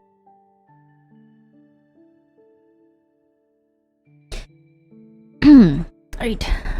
He stares at me for a long time before finally eating a piece of the tangerine. You don't want to know what happened during the past few days when I disappeared? If the explanation is going to be filled with medical jargon, then no. As for the rest, Zayne will tell me when he wants to. If he doesn't want to, that's his choice. He can't help but smile at my deliberate emphasis on those last words. He takes the half-peeled tangerine from my hands. Soon after, a warm orange slice is brought to my lips. I said goodbye 3 days ago because I had accepted Carter's invitation. Heh.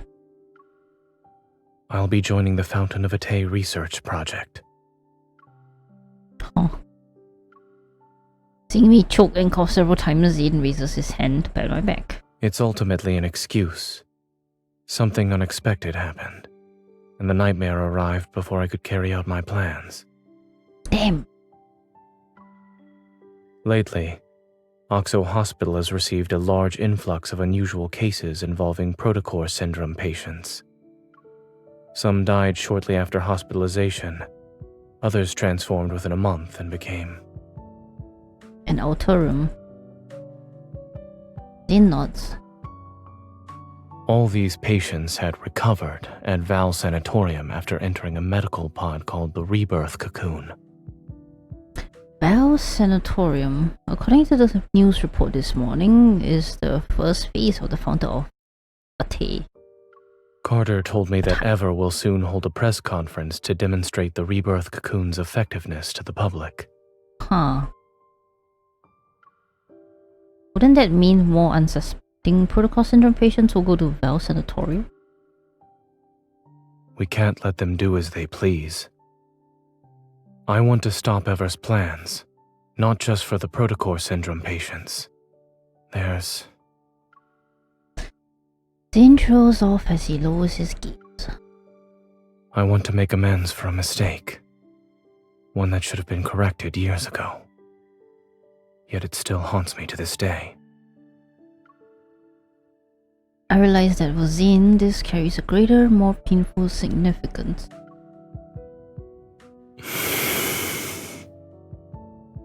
I know I disappeared without a word before, but... will you come with me this time? Aww. Since you ask so earnestly, asking me like that isn't fair.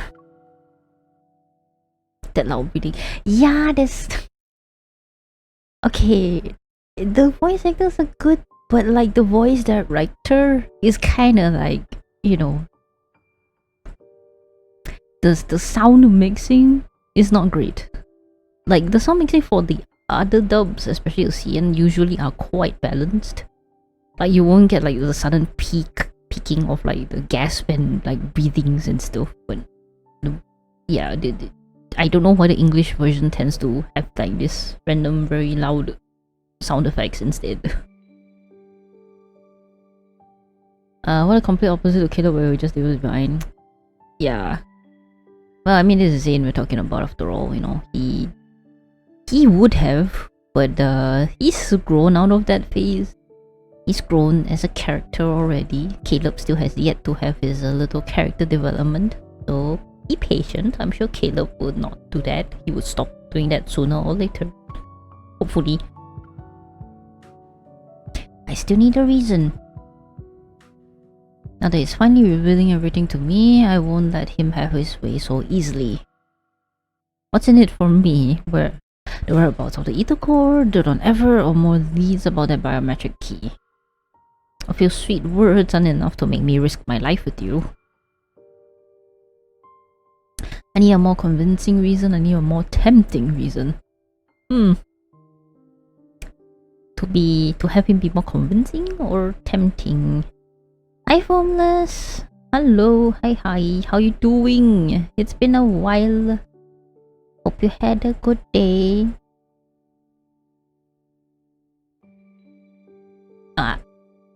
It's coming soon. Oh. Wait. Hold on. Let me pick before the ads come in. Give me a more convincing reason. Do you remember what you told me about the deep space collision chamber at the Gaia Research Center? Yes. They conducted experiments to create me, their precious energy source. Ever plans to restart that project.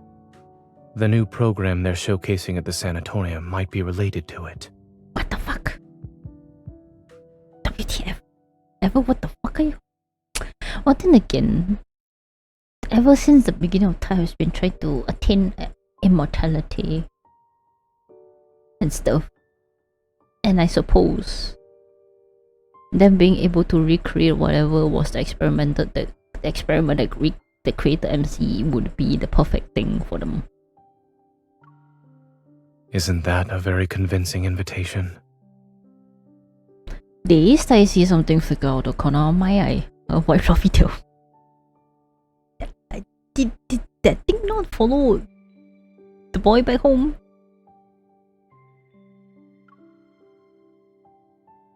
Yeah, heads. Alright, I guess time to sit here and wait. Zayne and I turn around at the same time.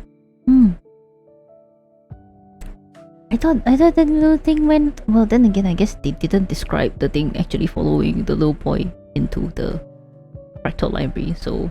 And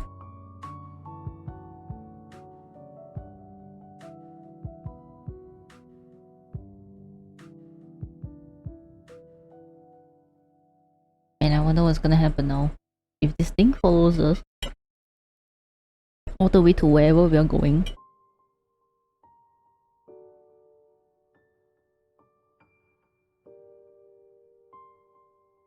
That would be quite something. Also, would the game ever reveal what the heck that thing is? Wait, did that animal appear in his fossil myth? I can't remember. I don't think there was a mention of that animal.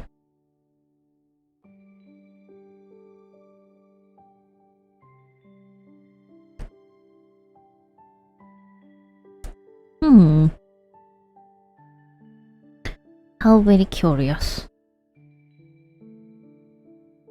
Also, what is... I forgot my mythology trying to... 白泽. Also known as Hakutaku in Japanese.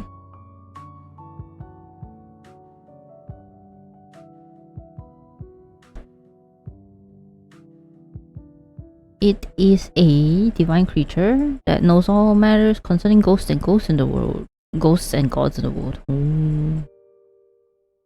I knew the thing sounded familiar, but I don't remember what it was. It is recorded as having the head of a tiger, red mane, a long body, which is a dragon's body, and a horn. Definitely not this whatever fluffy thing, white thing that we have right now. Kinda sounds like a very different thing. Alright, we're back. Zayne and I turn around at the same time. Suchi, aren't you supposed to be with your owner? Well, apparently that thing decided Zayne is his owner now. Gonna follow him all around now. Crouched near the robot vacuum, Suchi whimpers. Those clear and innocent round eyes look at me, first then at Zayne. You're staying here to watch the house. Yeah, time to let the dog house sit. Oh, where are we now? In the white testing facility, a row of circular medical pods lines the room. Surrounded by soft silvery light, they float in the air. Their translucent walls gleam with tranquility. Exquisite and graceful like meticulously crafted chrysalids, they pulse and contract with the rhythm of beating hearts. At any moment, it seems their contents might break free and soar toward the sky. That sounds a bit terrifying. Oh, we're fighting. What? Okay, I guess we're backing things now.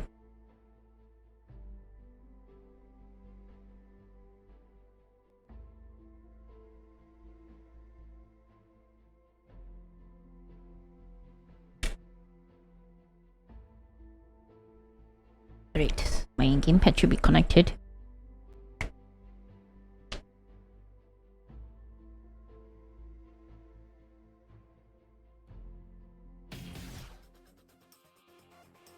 Concentrate.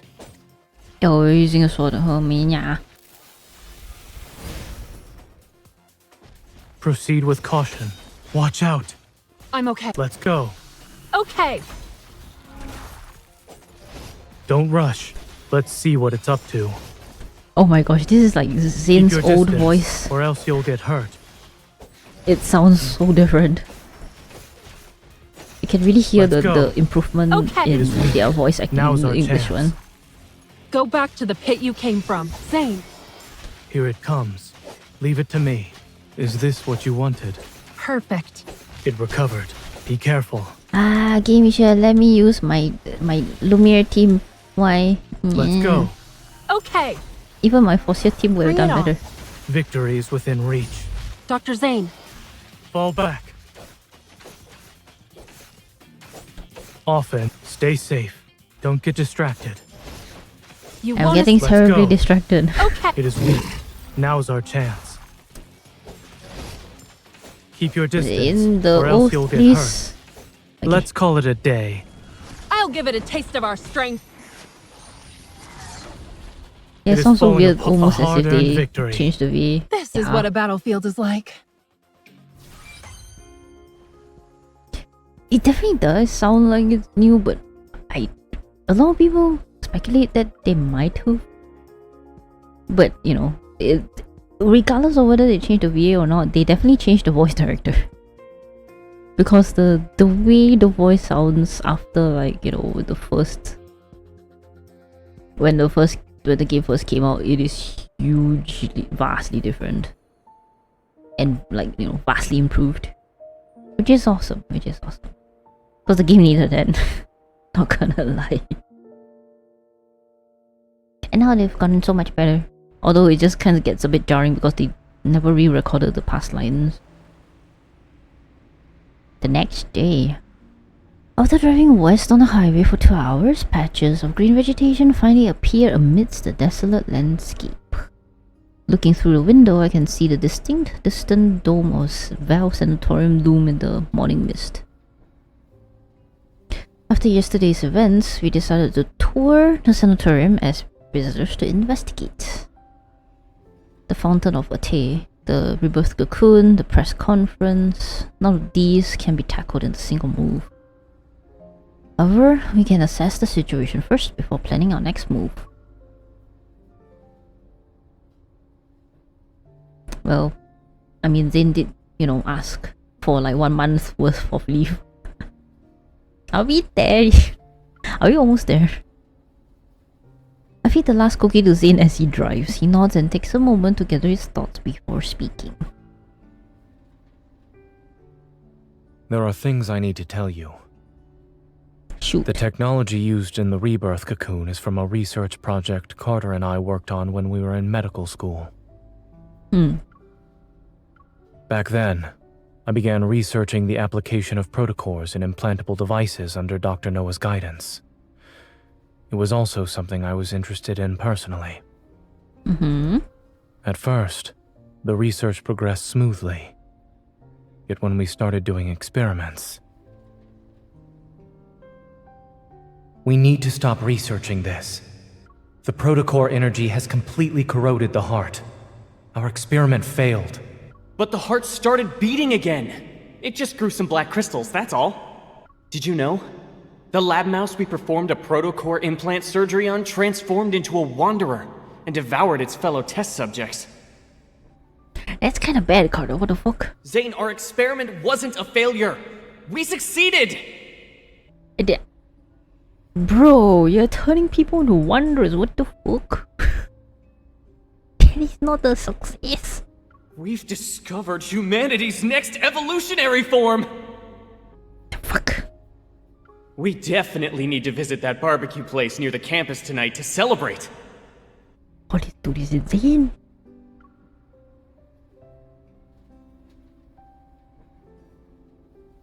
The experiment didn't lead to new life. It turned people into wanderers, minions of a protocore. It was a Pandora's box that should have remained sealed. I destroyed all the related research data that day. I hope to keep this truth buried forever. Well, things are never that simple though. But Carter didn't see it that way, huh? No. He named it X-Heart and took it to Xander Sciences. I guess Carter saved the backup of all the data. It was later implemented in the Rebirth cocoon, which is the first step in the Fountain of Atay. After finishing his story, Zayne falls silent. However, his grip on the steering wheel indicates he's still caught in his memories. This is the mistake he wanted to make amends for. Not wanting him to dwell on the past, I clear my throat and lighten the mood. Oh, hi Artie, how you doing? Welcome, welcome. Hope you had a good day. Continuing the story from before. I used to think about how if we had gone to the same university, I would have dragged you out to have fun every single day. We watched the flowers bloom in spring, enjoy the summer rain, collect autumn leaves, the snowball fights in the winter. But based on what I've heard, you must have been too busy to do any of that with me. Not at all. In our lab, we always said it's best to take a 4-hour break while data is being collected. Then we can see the results after. So during those times, I would have been available at least. Provided I'm not in class. Come on. I was joking. If you were there, I would have always made time for you. Oh, Zayne.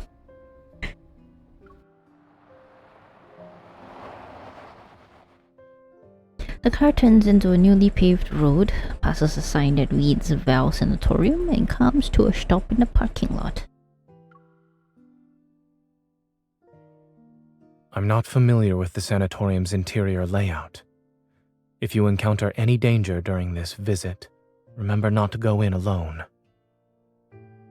Don't worry, I'm a professional. While I speak, I catch a glimpse of White approaching us. Oh, why are you here? Oh, not that White, okay. Carter, who was here to receive us, wears a casual white business suit. Only a navy blue butterfly pin adorns his collar. I thought it was the little white pet thingy. Thankfully not. Have you been waiting long, Zayne? No, we just got here.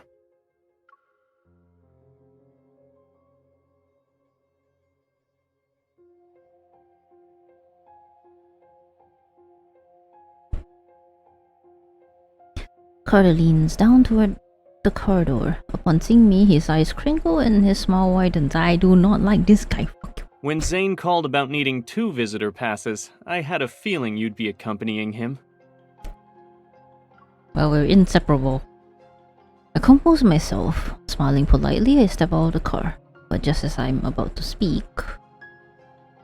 Let's skip the pleasantries and head inside.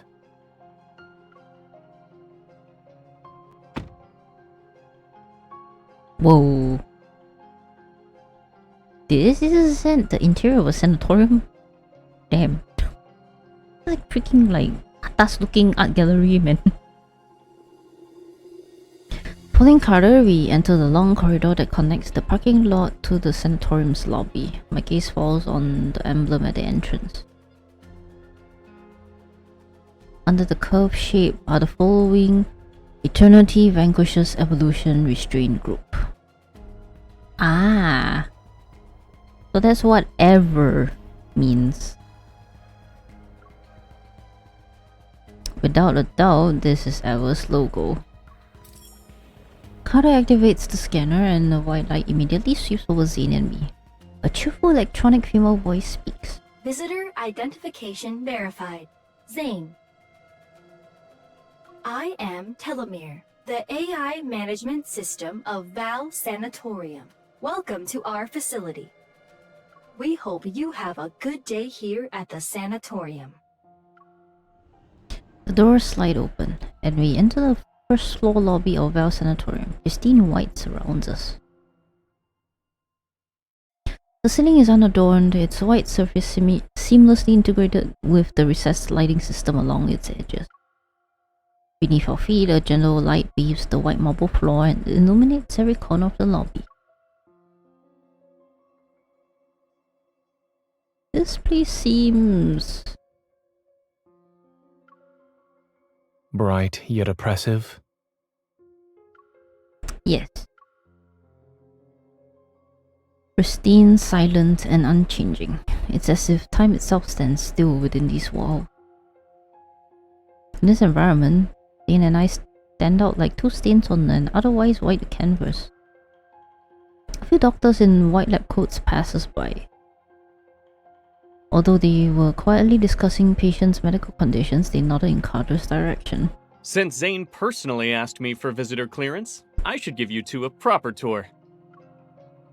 Side by side, we follow Carter as he leads us to the reception desk in the center of the lobby. I see the Fountain of Ate finally caught your interest. All those phone calls over the past month weren't in vain. But I'm curious, what made you change your mind? Carter stops in his tracks by the reception desk. He turns around, his signature smile returning with narrowed eyes. You kept talking about humanity's future. I wanted to see if it would actually come to pass. Besides, nobody knows X-Heart better than me. Carter's eyes twitches. After a long silence, he suddenly erupts into a fit of laughter and shatters the lobby's tranquility. Good, good. Definitely the laughter of an insane man. You've convinced me. Everyone deserves a second chance at redemption. Remember, Zayne, I gave you this chance. Bro's full of himself. Fuck you. And what about you, Miss Hunter? When I receive this question, I deliver my carefully prepared response. Since Zayne is joining a research project, I wanted to see what it's all about. Carter tilts his head. His gaze flits between Zayne and me before settling on Zayne. The amusement in his eyes is obvious. I see. Even the strongest relationships need a solid foundation. I'll make sure you get a good position here. He turns around and shakes the brochure stand next to him. Shakes the brochure stand? What do you need to? The neatly arranged brochures scatter in disarray, and he pulls out two copies with a smile. He gives them to us. The only downside to this place is that it's too by the book. But I guess that doesn't really affect you, Zayne. It's about complicated medical cases. The thin booklet methodically categorizes various diseases that conventional medicine has yet to cure. It's like a university department, and the facility's patients are eager students with a thirst for knowledge. A commotion breaks out in the silence. In the distance, I look up. It's a group of elegantly dressed visitors being led into the lobby by a receptionist. They are being guided upstairs for a tour. On the staircase leading to the second floor, several patients in white hospital gowns are walking down the steps. I expected to see many high-profile figures in this place, but even then I never thought I'd see her. Karen, who's 43 years old, is a war correspondent. She won numerous prestigious journalism awards. She spent years reporting from the front lines, faced countless life-threatening situations, and has earned a large amount of respect in society. A year ago, she was attacked by a wanderer, got protocol syndrome, and rarely appeared in public since then.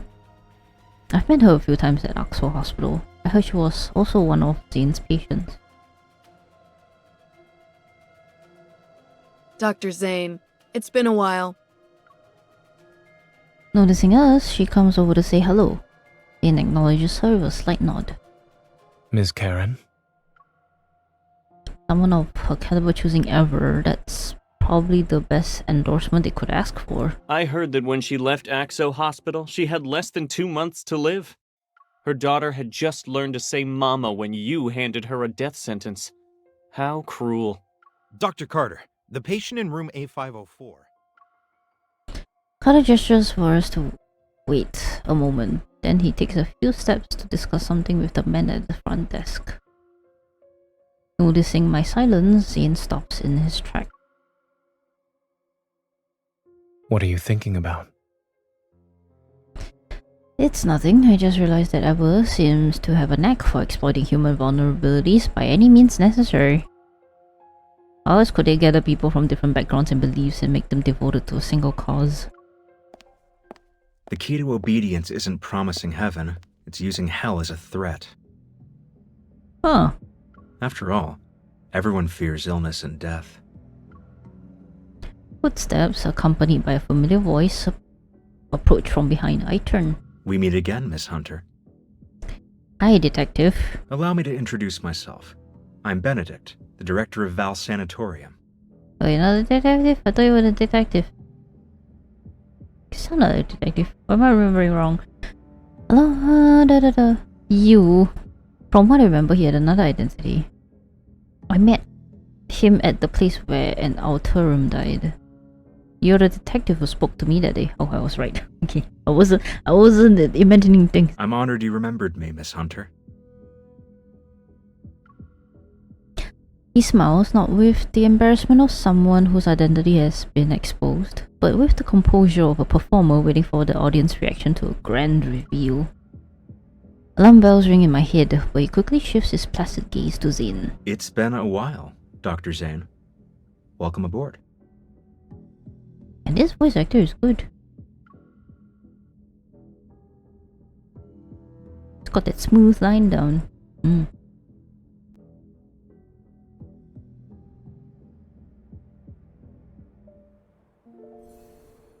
Oh, okay.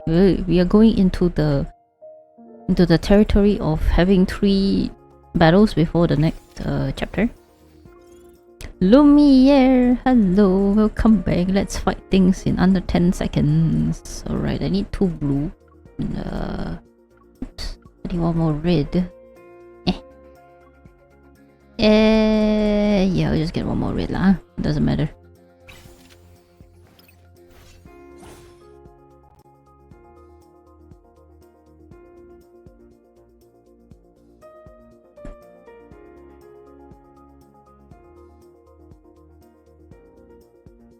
Alright, let's zoom, Lumiere. Let's go.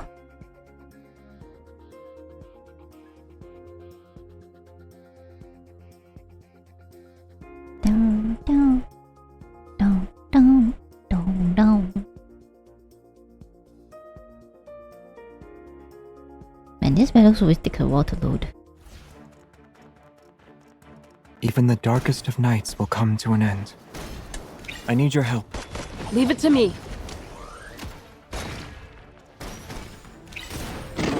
Can I get a little bit of help here? Coming. Pay attention to its moves. Don't even need to, they just keep dying Time on to the find side. it 6 feet under. I can tell you're bluffing. Everything went well. GG easy. Okay, next one.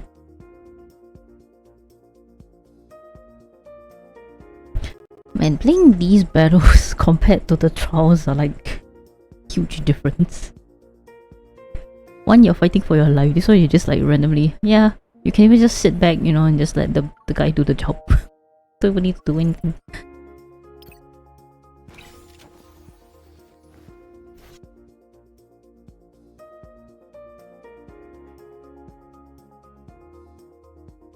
Dun-dun.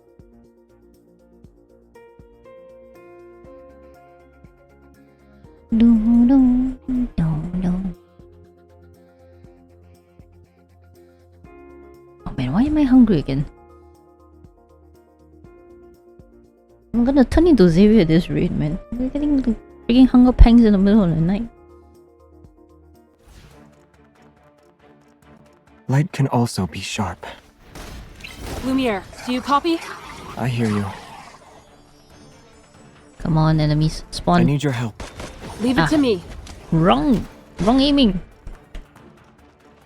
Well, okay, at least everything's dead. My turn. Step back, now. I was just careless. Step back. Can I get a little bit of help here? Coming. Oh, Go back to the pit you came from. Everything went well. Accidentally summoned him to the wrong enemy.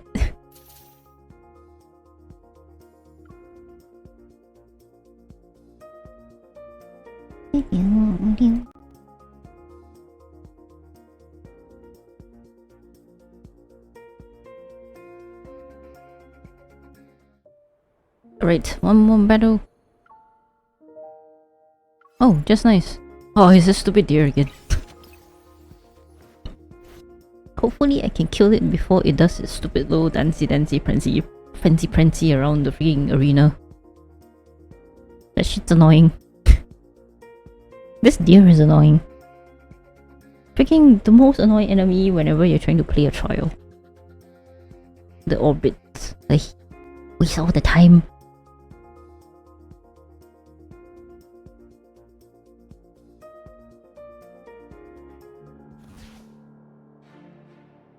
Even the darkest of night. Oh, sorry. For cutting you off there. Yes, yes. Let's hurry up and get rid of them. I'll go first. I need your help. Leave it to me. End it. Crisis averted. Lumiere really is the best. He's the best. One shot, let's go. I thought I needed to do it a bit longer because of all the other stages, but you just one skill, one shot. Hell yeah.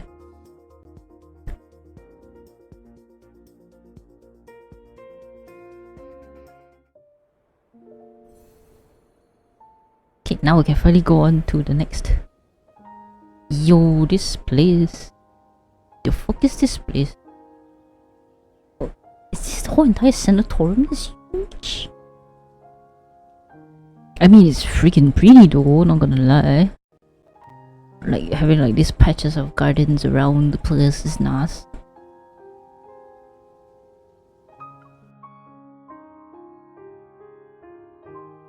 Alright, what are we discovering? Benedict extends his hand as a friendly gesture. Zayne barely returns the handshake before quickly withdrawing. Wait, you two know each other? Why didn't anyone tell me? Dr. Zayne and I met at Mount Eternal. However, it was a brief encounter. I remember. I didn't expect us to meet again here. When Benedict is introduced, I learned that he was once a distinguished doctor. He served as a mentor for a group of new recruits during the Battle of Mount Eternal. However, he withdrew from the position at the halfway point for personal reasons. We're not officially open to the public yet, but this sanatorium has already become the preferred choice for many patients. As the director, I'm truly grateful that everyone has embraced the philosophy of the Fountain of Ate. Through the glass walls lining both sides of the corridor, the sanatorium's new patients can be seen. They're undergoing a physical examination. Each patient is accompanied by their assigned medical staff member. The checkups proceed quickly with virtually no waiting time. When you hear Rebirth Cocoon, what comes to mind? Metamorphosis.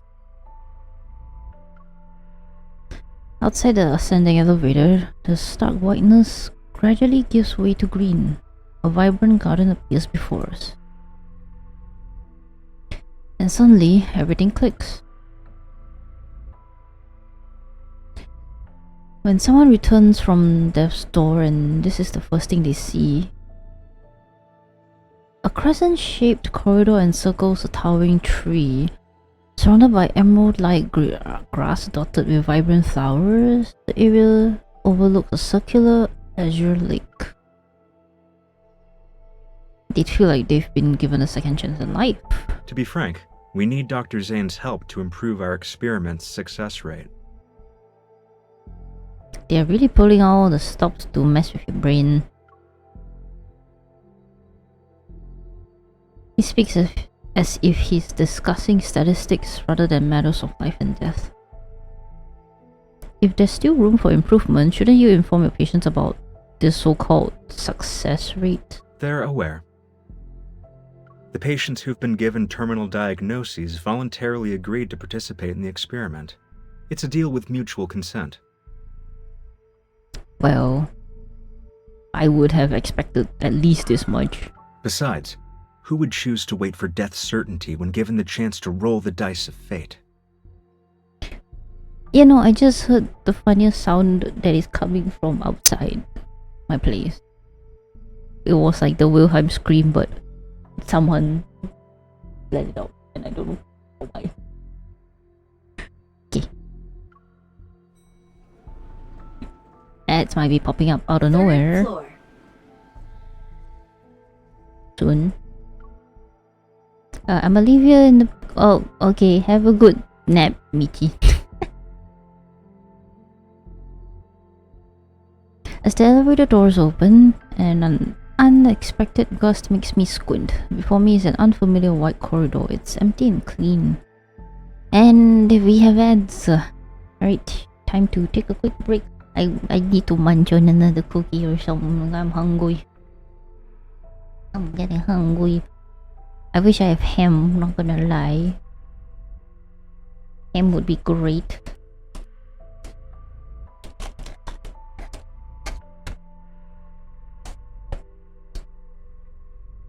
Usually ham would fill quite nicely, and but alas, no ham. I do still have my Tokyo Milk Cheese Factory biscuit, so I'm munching on that right now. With chocolate, the chocolate favorite one.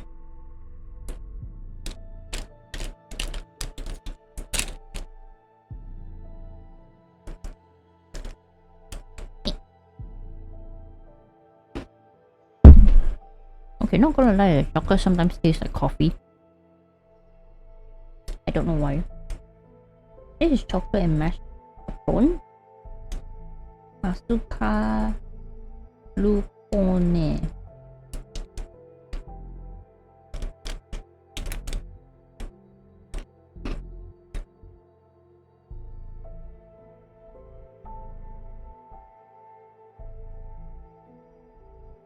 Maybe that mascarpone thing is the one that's making that little caffeine-like taste to it.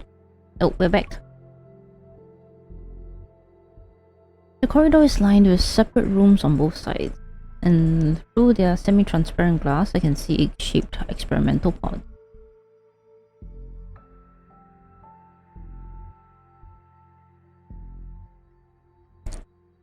You know what's the first thing this reminds me of? Men in Black for some reason. Like when Jay had to go and when it was like, you know, his first exam, the written part of the exam, and they sit in like the white swivel chairs. This kind of gives me that vibe.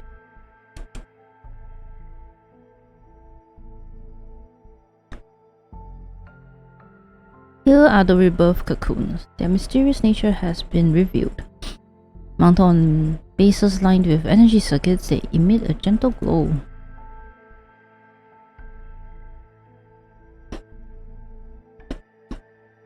Contrary to what we expected, Carter and Benedict seem quite willing to show us everything. Yet what we see feels like a meticulously crafted exhibition for the visitors. The light bathes everything in soft, warm tones to create a sort of cocoon effect. Even the air filtration system can be adjusted to simulate different scents based on mood. Every detail was made to spark a desire for life and create an illusion of truly being alive. A soft hum fills the air as fluorescent blue energy flows through the tubes and rapidly enters the chamber. The connected monitor displays the cocoon's interior in real time. Inside, a young girl receiving treatment clutches her chest. She takes a deep, labored breaths. Pain covers her already pale face as she breaks into a cold sweat. Her hands tremble and she soon starts convulsing. Seconds after the device activates, her breathing steadies at a remarkable rate. Her convulsions stop.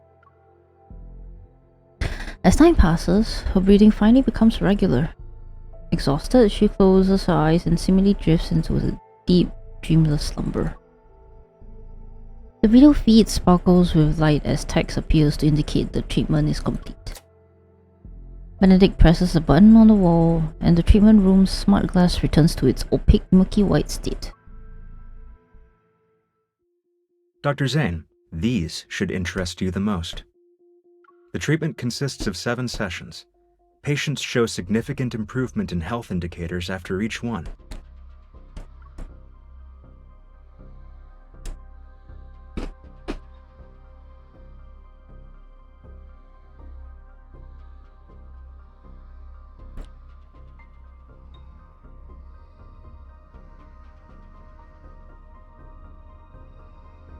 He hands over a document that contains experimental data from several test subjects. Zayne's gaze lingers on the first page for half a second before turning to Carter, who's standing to the side with a self-satisfied look. I won't be sugarcoating anything. Your experiment has failed to meet its objectives. You've lost control of the cellular mutation process. You could have used a little bit of sugar. Zayne, the Rebirth cocoon is our most successful experimental product to date. You see, this is where the problem lies, Carter. You said experimental product. Our ultimate goal is to achieve humanity's perfect form through genetic and cellular reconstruction.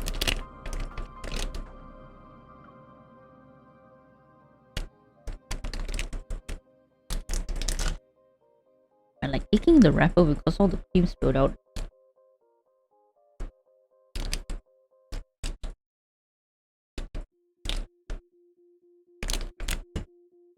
Okay, I'm done. I'm done with my little cookie. Or biscuit. More into the biscuit. Okay. Without a hint of emotion, Zayne glances at him. Then he taps the data success rate column with his knuckle. These numbers are far from perfect. Someone's using his expertise well. As the creator of X-Art, I can tell you that your so-called success merely uses the existing technology to temporarily delay the disease's progression. And if it fails, there's a likely chance that the patients will transform. Then they'll begin to turn into wanderers. Every treatment carries risks. If we only relied on your safe methods, then... Zayne closes the files and hands them back to Benedict. His expression remains calm throughout the exchange. Of course. I understand you're challenging the impossible. That's why I decided to join. I enjoy challenging the impossible.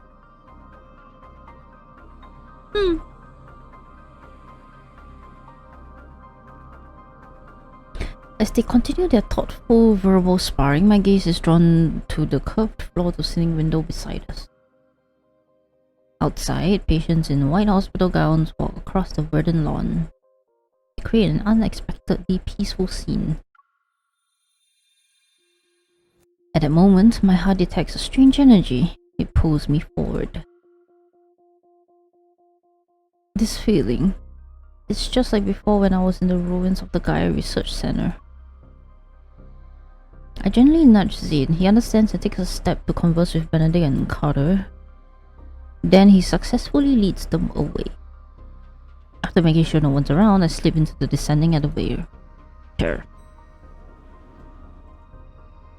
You're not allowed in there, miss. I see. You can't go there either. Not my problem. Miss? Visitors are restricted to the public areas on the first and second floors. We aim to respect our patients' privacy. I turn to meet the receptionist's polite yet wary gaze and nod. Alright then, I'll head back. It was that way, right? I point at a spot in the distance. Confused, the receptionist turns to look and I prepare to make my escape. But I'm yanked by the hem of my top. The faint energy I sense disappears. What thing pulled me? Let me run around.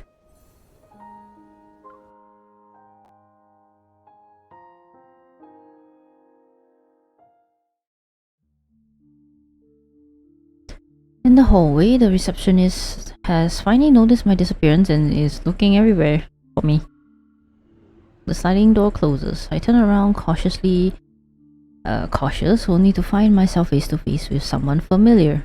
You're the young lady who accompanied Dr. Zayne. Yes, hi. Miss Karen? Allow me to properly introduce myself. I'm Karen, a patient with Protocore syndrome. A silver of light from the outside filters through the Venetian blinds. It illuminates her gentle features. She extends her hand, thin yet steady, toward me. I politely return her handshake.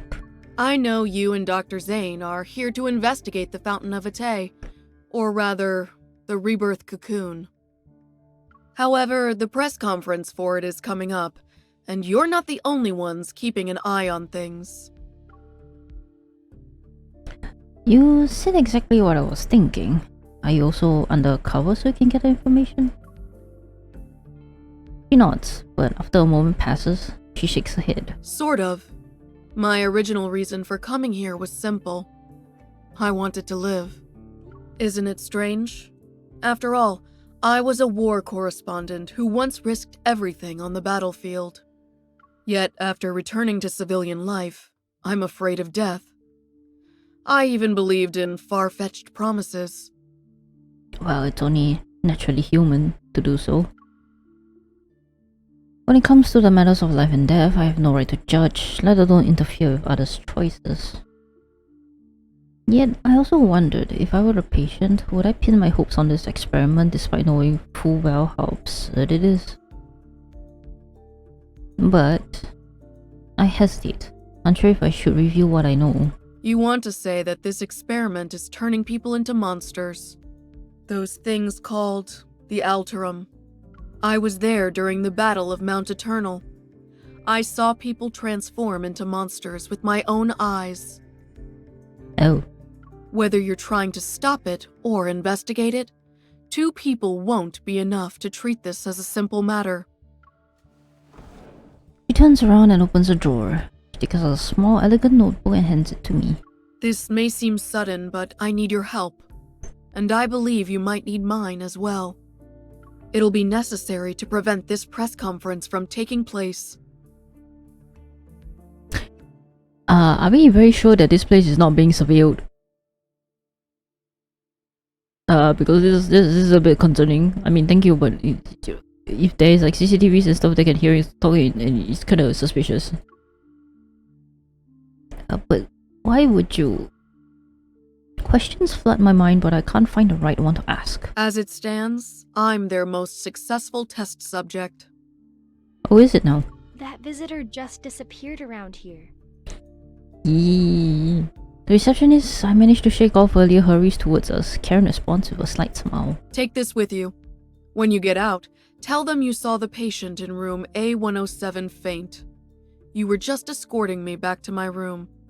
Thank you, Karen. I understand. Thank you.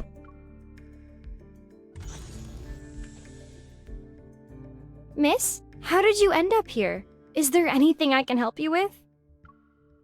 The patient in room A107 just collapsed. You should check in on her. While skeptical, the receptionist quickly summons doctors and nurses. The quick response suggests Karen's presence carries a special weight here. For my first visit to the sanatorium, uncovering these crucial leads is more than I could have hoped for.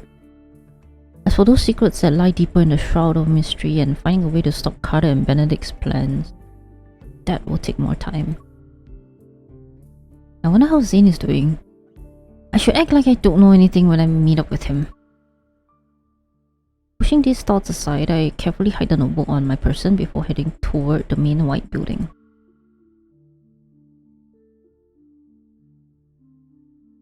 As the tour is about to end, Carter is once again urgently called away by his assistant. As the creator of Exheart, seeing your technology destroyed because of a momentary lapse in judgment, do you feel regret or disbelief? I had imagined both reactions, yet I see neither on your face. You must have been away from the operating room for too long, Mr. Benedict. You seem to have forgotten that showing emotions on one's face is the most ill-advisable thing a doctor can do.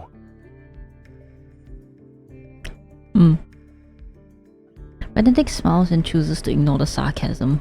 I'll be honest. I don't trust you, Dr. Zayne, but no one else has your outstanding qualifications and experience. It's precisely why I want to bring you on board, even when I know you don't agree with our philosophy. Since you're being candid, Mr. Benedict, I'll also discard the pleasantries. As I've said, I want to challenge the impossible.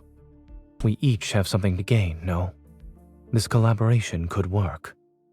Is challenging the impossible your only reason? Will you really let others handle your life's work, Don't you want to find out who created those Alterum? You certainly enjoy speculating about others' feelings. I just can't help but wonder. If your bold experiment back then was completed, would the results have been different? In any case, Miss Hunter will tell you about her impressions of the tour after she's done with her disappearing act. Oops. The clamor from downstairs seeps in through the window and causes subtle vibrations in the air. Calm as always, Zayne meets his gaze. I look forward to our cooperation in the future.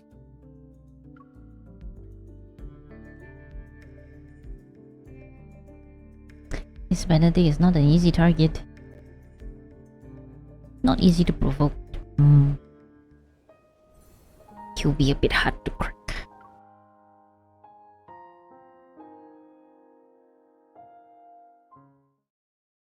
Oh, we're back at Axel. And just like that, our first tour comes to an end. After leaving the sanatorium, life with Zayne seems to have returned to normal. Barely finding a moment's rest, he rushes between Axel Hospital and a sanatorium. For the time being, Ever seems preoccupied with their grand vision of the Fountain of Ate. The leads related to the Ether Core have also gone cold. Meanwhile, protocol syndrome cases are multiplying at an incredible rate. Axel Hospital's emergency room is constantly overwhelmed. Medical teams worldwide continue to test new treatments, but the results remain disappointingly ineffective. It's as if a deity somewhere in the cosmos and uncertain about the world's fate keeps listlessly rolling the dice again and again.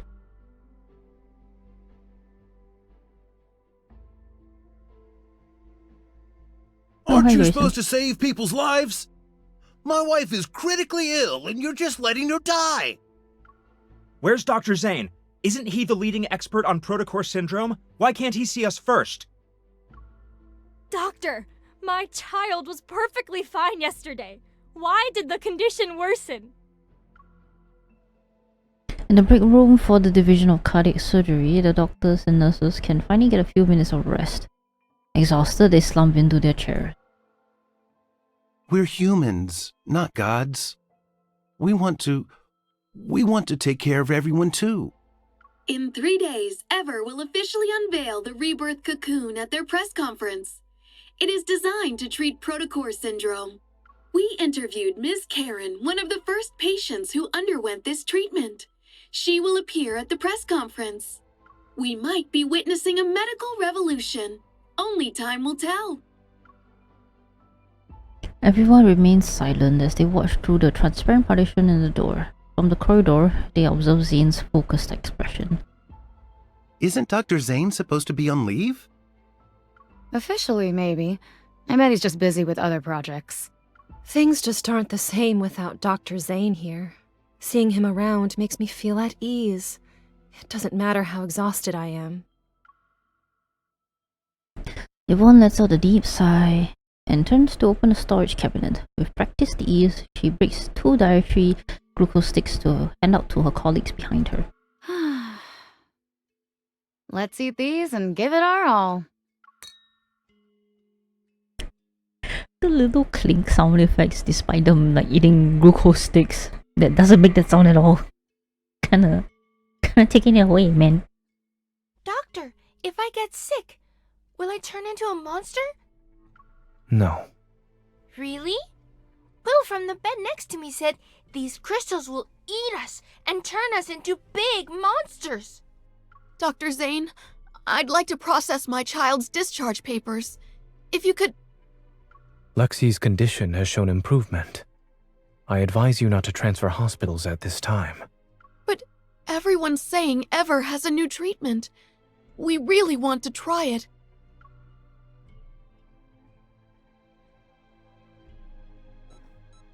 "2:20 a.m. Oh dear. The pulmonary artery aneurysm has ruptured. There is insufficient blood volume for circulation. Dr. Zayne, we can pronounce the time of death.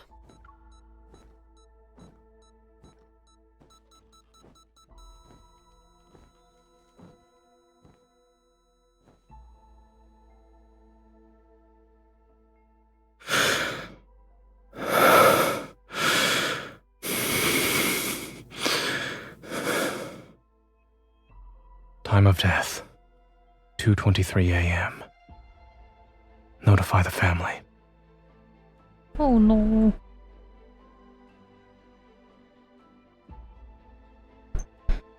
Using the wall to support himself, a teenager in a warm green hoodie staggers along. He stops to catch his breath after each step. Every organ feels twisted and turned inside out. His nerves scream from the agony and pain. They threaten to rob him of his strength to stand. His vision blurs as he collapses against the wall. His arms shake uncontrollably as he tries to brace himself. Something races beneath his skin. I'm not a monster. I don't want to become a monster.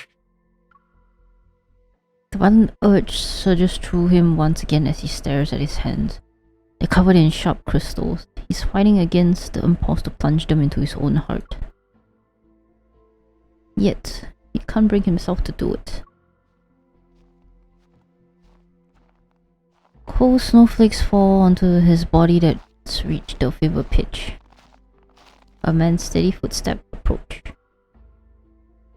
He stands at the end of the road, his tall figure nearly blocking out all light from the street lamp. The teenager can still make him out, however.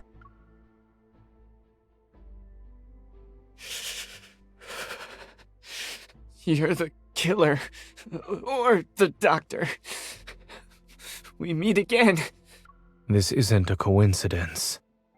I'm here specifically because of you. Is that so? Am I turning into a monster? He forces his eyes to close for a moment. Even his vision is starting to blur. The man clad in black slowly approaches him. The teen feels an unexpected sense of peace. I knew you'd save me. Just as something foreign bursts through his skin to strike at the man before him, the teen hears the crystalline sound of ice forming beside his ear. It'll be over soon.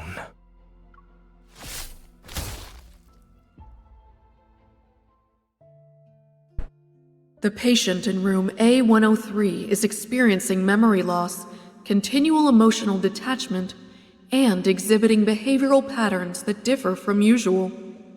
3 days after entering the rebirth cocoon, the boy from room A210 disappeared without a trace.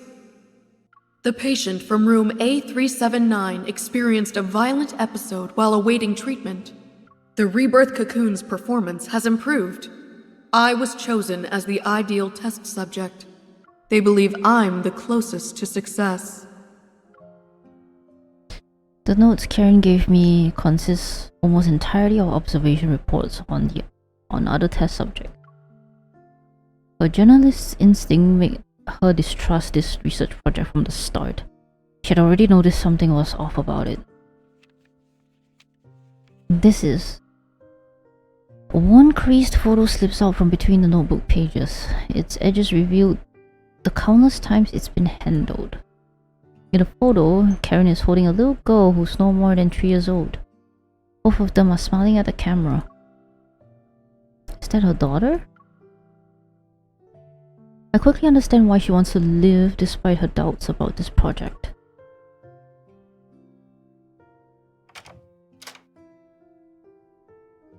Man, that lady is really not just that, but her journalist instinct is also be like I'm gonna...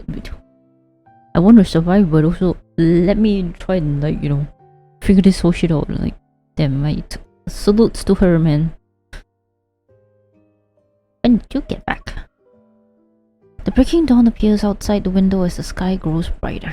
Perhaps it's just my imagination, but I think I see those black ice crystals on his arm again. When I move closer to check, it seems I'm imagining things. Zayne watches me without saying a word.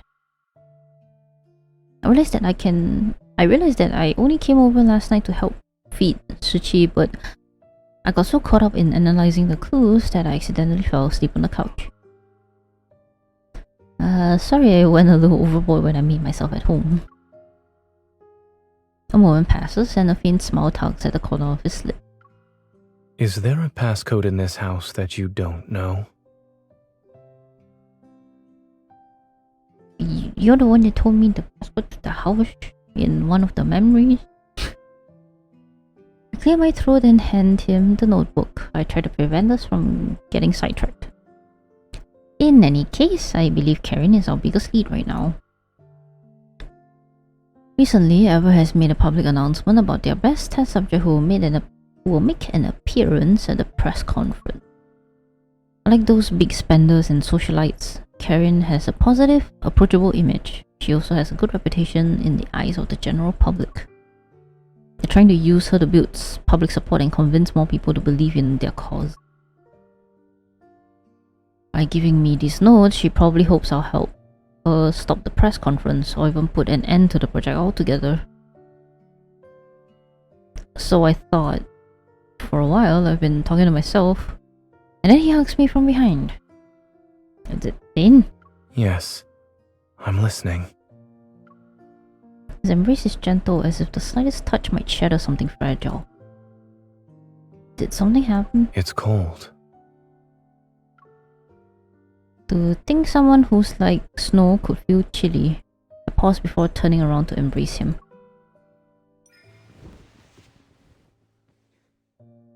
I'll stop talking about Ever. But if you're really tired, please make sure you rest properly. Will you do that for me?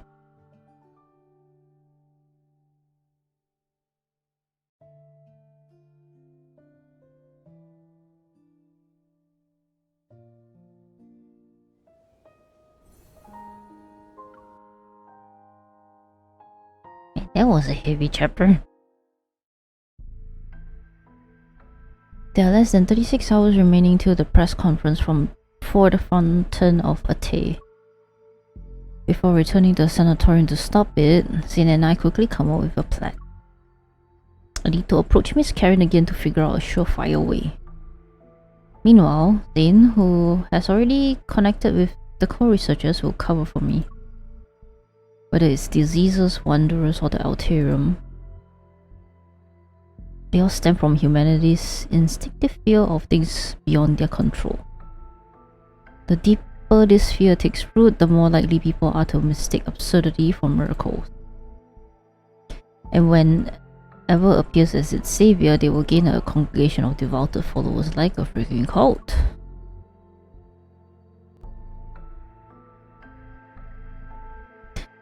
Zayne, the energy source I detected wasn't my imagination.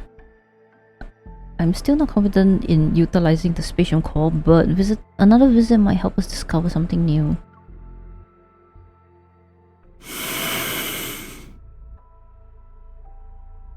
Alright. Zayne nods. I was prepared for a lecture about not abusing my power, but he says nothing. Here, put it on. To ensure the mission runs smoothly, I borrowed cutting-edge equipment from the association. The state-of-the-art invisible earpiece, modified by engineering prodigy Simone, is now no bigger than a grain of rice. Oh, that is tiny as fuck. Would it not accidentally go too deep into your eardrums or something? Also, I have a small energy firearm. It's capable of bypassing most detection systems currently in use. I place the earpiece in my ear and gesture for him to come closer. Zayne obliges and leans down.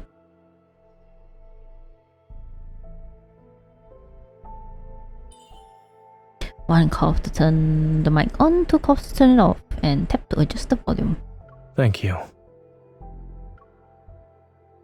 I'm not sure why you're being so polite, but as soon as the comm channel opens, deafening audio feedback blasts into my eardrums. I clutch my ears in pain. I stagger back, and just before Suchi's mischievous attempt to trip me succeeds, Zayne catches me by the waist. He can't help but laugh. This is the first time in days that I've seen genuine joy in Zayne's expression. You... I frantically clamp my hand over his mouth. Wait until I adjust the volume before you speak. I can feel his smile widening beneath my fingers as I use my other hand to adjust the earpiece. Sound check. Zayne, say You've never asked about the reason. for why I picked that as my research topic back in medical school. I was expecting you to literally say the word something, not suddenly dump me a whole bunch of views. Yeah, okay, I'm going to give you time to wait for a little bit. I shall take this time to do some stretches. Have a little sippy drink.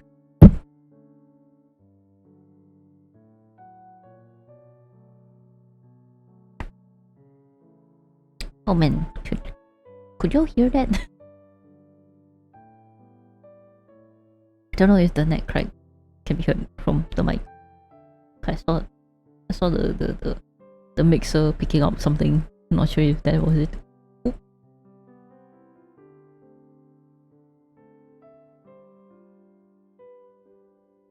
And I shall take this time to go and clean my table from the wrapper that I have with the cookie.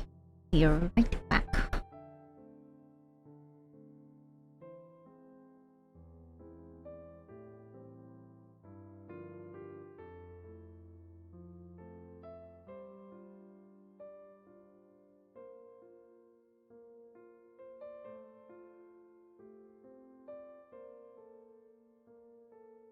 It feels extremely stiff and I don't know why. Toes can't. I need to crack my toes too.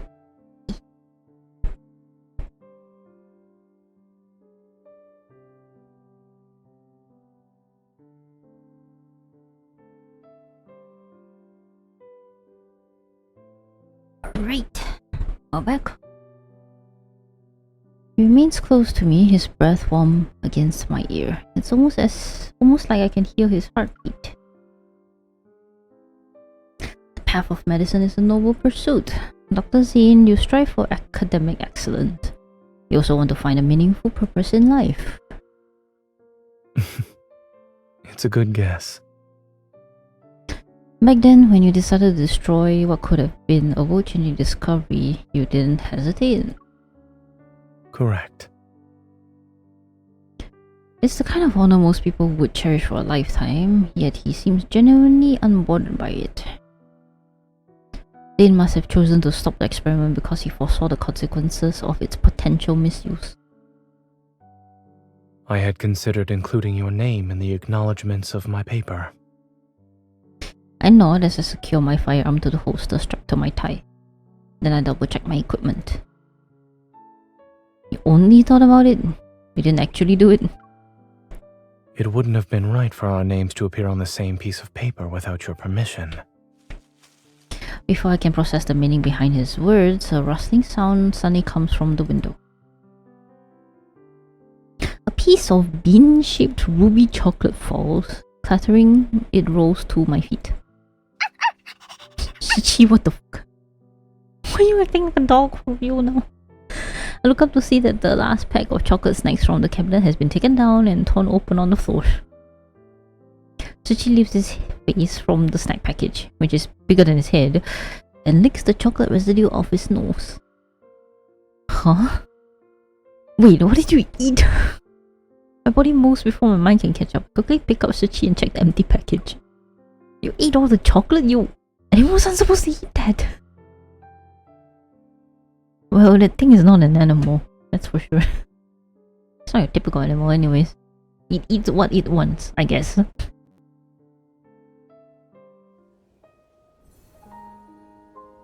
Butterfly in a bottle. Oh. I wonder what that hints at.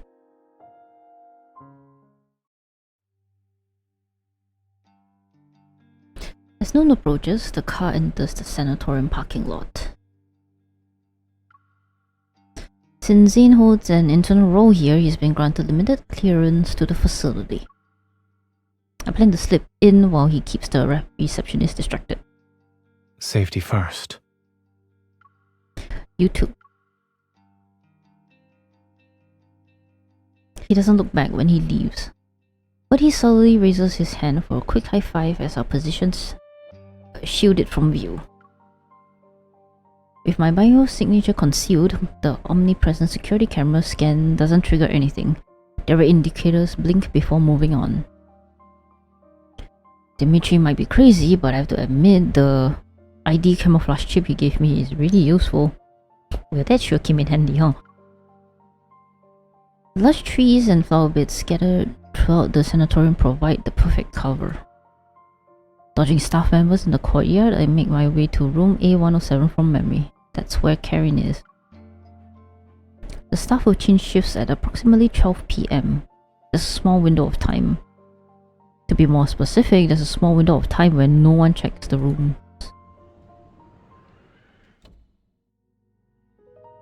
My shoes scrape against the smooth wall as I wait for the staff to leave. Once they're gone, I slip in through the window.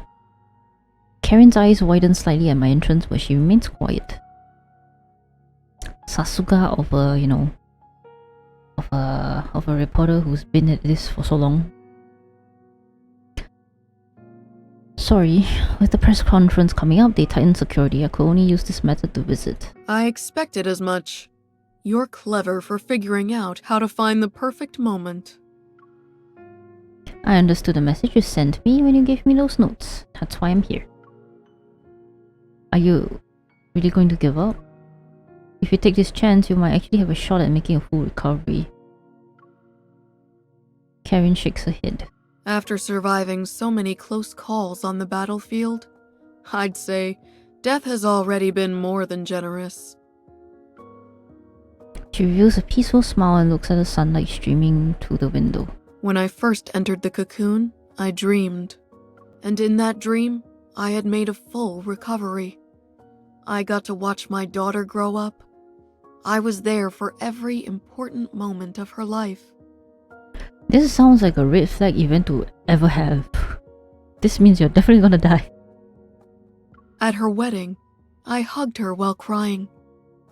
But the face reflected in her eyes was unmistakably that of a horrifying monster.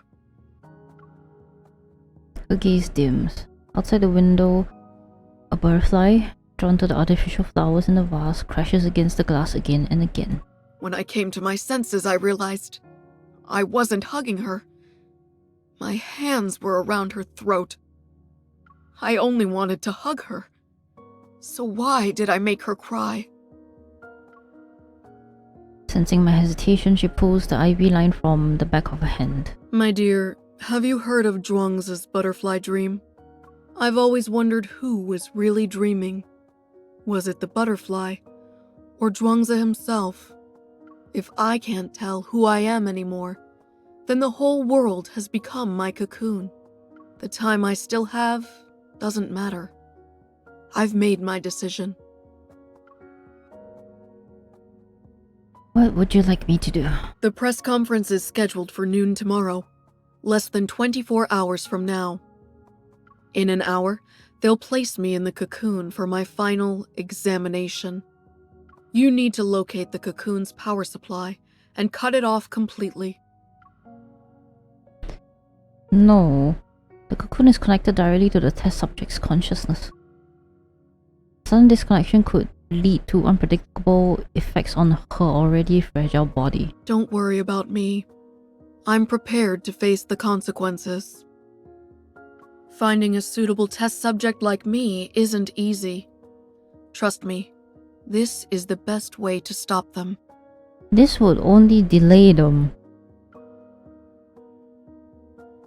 I'll find a way to get you out of there. Even if you could carry me, my body wouldn't survive a strenuous escape. I know she's right. Once the guard shift ends, they'll quickly discover their most important patient has disappeared. Every exit in the sanatorium will be sealed off by then. If this is to be my final battleground, then you must help me. Please. I understand. And that lady... strong. After leaving room A107, I move quickly without any hesitation and stay out of sight. Did you hear? Patient A379 suddenly lost control and became violent just now. It's fine. Dr. Carter said that was normal. Along the way, I quietly took down several orderlies and receptionists who spotted me.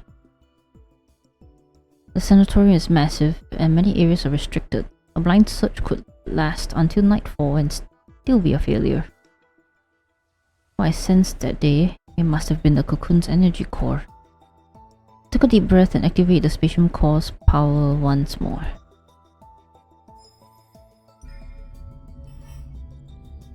My vision ripples and expands like waves. A faint energy trail leads me forward like a guiding thread. My drifting consciousness slowly seeps through the sanatorium's public areas, the gardens, and through each patient's room. If I can just find the energy control hub. Following the faint energy pulse, I find myself at the end of the corridor that connects the public area to the garden. There's a door almost seamlessly integrated into the wall. Without hesitating, I push it open. A large enclosed space gradually reveals itself. Behind this door lies an unexpectedly serene forest. Strange, there are no guards present, only an unsettling silence hangs in the air. My watch hasn't sounded any alarms, and there's no detectable signs of biological activity among the vegetation. The energy source's pull grows stronger as it tugs at the power flowing within me. It's as if I'm being guided in a specific direction. Past the forest's winding paths, an unexpectedly elegant old building comes into view. That must be it. The energy readings are at their strongest there.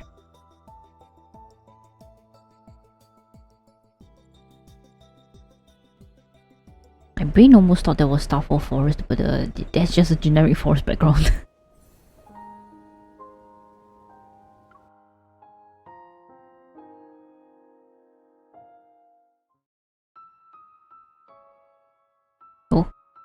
With Zayne's help these past few days, the cocoon's data and performance have shown improvement. Carter is in high spirits. He genuinely believes his junior has switched to the dark side. No, has finally seen the light. I remember you were sitting right next to me when we talked for the first time. Do you want to join my research team? Before that, we all thought you were just some stuck-up child prodigy. Dr. Noah used to say that one person can go fast, but a group can go far. Besides, your theoretical research was undeniably superior. A look of surprise appears on Carter's face. Back then, you were the youngest and quietest out of everyone. Who knew you'd be the most forward-thinking, boldest student in the lab? You went ahead and performed what we didn't dare to imagine. And you'd pose what we didn't dare to ask to the most distinguished of professors, until they were left speechless. Walking and talking as they pass through the streamlined skywalk, the two soon arrive at the sanatorium's central platform. As dusk approaches, light filters through the hemispherical dome like delicate silk. It bathes the courtyard in soft, warm hues. I understand that Ever wants to use tomorrow's press conference to improve the Fountain of Vitae's credibility. But the Rebirth cocoon still needs to be further developed. It's not ready to be revealed to the public. Why not? We've prepared the best testing equipment, and all the data will be presented to the public in the most accessible format. Besides, we already have a suitable candidate for a public demonstration. He turns to Zayne and his voice becomes more eager. Zayne, do you remember what I asked you the night Exart succeeded? I asked if you wanted to change the world with me. Carter turns to survey the crowd in the garden below, his figure reminiscent of a smart creator gazing upon their creation. We stand at the center of all our achievements. I assure you that success is within our grasp. What exactly do you mean by success? Are you talking about unpredictable success rates? Or how quickly you dispose of your defective specimens when they fail? The smile on Carter's face freezes, then it slowly disappears. In the past, they were patients you fought desperately to save. Thanks for the reminder. I almost forgot how pathetically incompetent I used to be. Why is it that when I was a powerless doctor, the lives lost under my care were somehow forgivable? But when I strive to be a pioneer, you suddenly care about the injustice done to those who are already destined to die. When did you become such a coward, Zayne? That incident at Mount Eternal? Let me rephrase that. You've always been better at confronting death compared to me.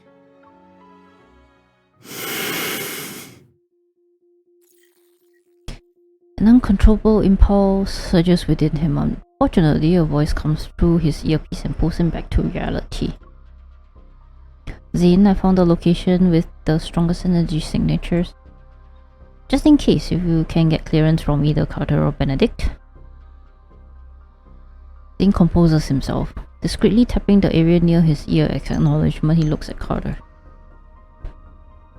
Pressing a finger against his chest, Carter's icy stare lands on Zayne. His mocking tone from earlier vanishes. The heart beating in my chest belongs to someone else. I can't live an insignificant life.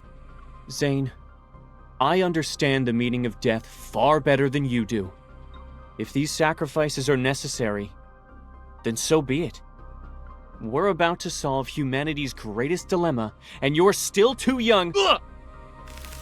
His limbs are forcefully frozen to the wall. The surveillance cameras freeze just as they turn, and their red indicators go dark. You? Zayne, you dare to freeze me?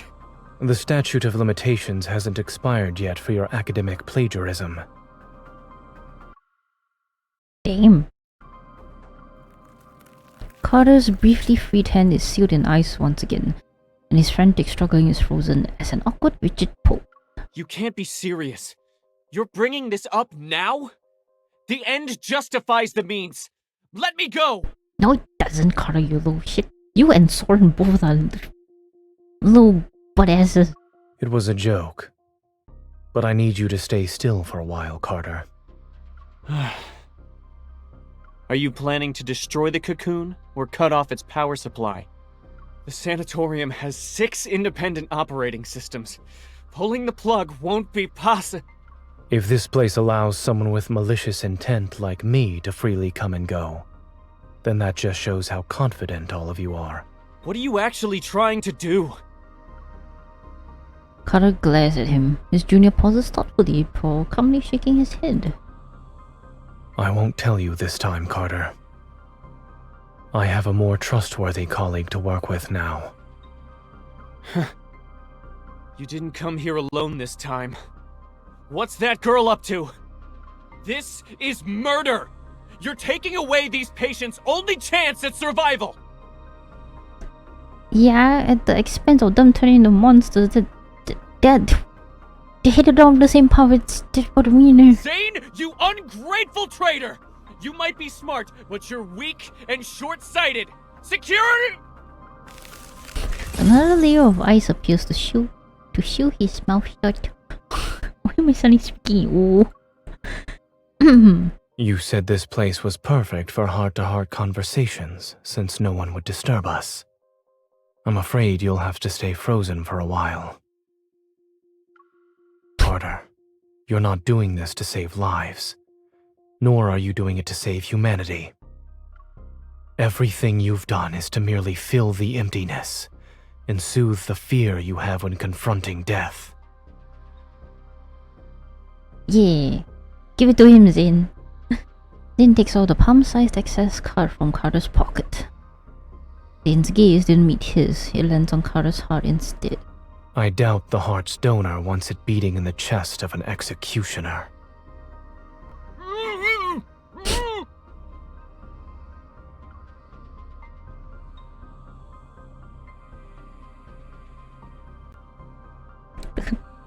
The way the subtitles was just a whole bunch of like expletives. Censored expletives.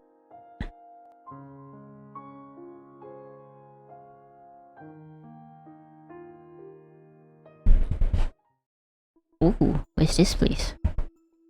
A holographic display takes up half of my field of vision. The green dot representing Zayne is moving toward my position. Not expecting much, I take a deep breath and place my hand on the door. To my surprise, it opens with a gentle push. Light streams through the glass dome and lands on the floor. It reveals an elegantly decorated reception hall. The space is completely empty. Only the sound of footsteps echoes to break the silence. Zayne, I've sent you the coordinates. That's where the energy core is. Don't worry. I'm just... As soon as my hand touches the railing for the staircase going up, the scene before me flickers and vanishes. The comms channel is dead. I put my hand away and take a step back. I turn as colors fade. Did you enter a pro field? Like running water that flow out from the ceiling, walls and floor, they all melt into an endless expanse of pure white. It's like a white tomb. I'm honored you decided to visit. Oh, what the okay. I hear a slightly amused voice behind me. I whirl around to find Benedict standing in the middle of the reception hall. I'm not sure when he appeared. While I'm startled, I need to look composed right now. You've done a good job at preparing the press conference, Mr. Benedict. It's going well without you. He touches the wall and the white space suddenly dissipates. It returns to its original form, a reception hall. Miss Hunter, you should have been the most successful test subject. It's a shame you weren't one of ours. After all, every experiment here exists for one purpose, to create beings just like you. Ah.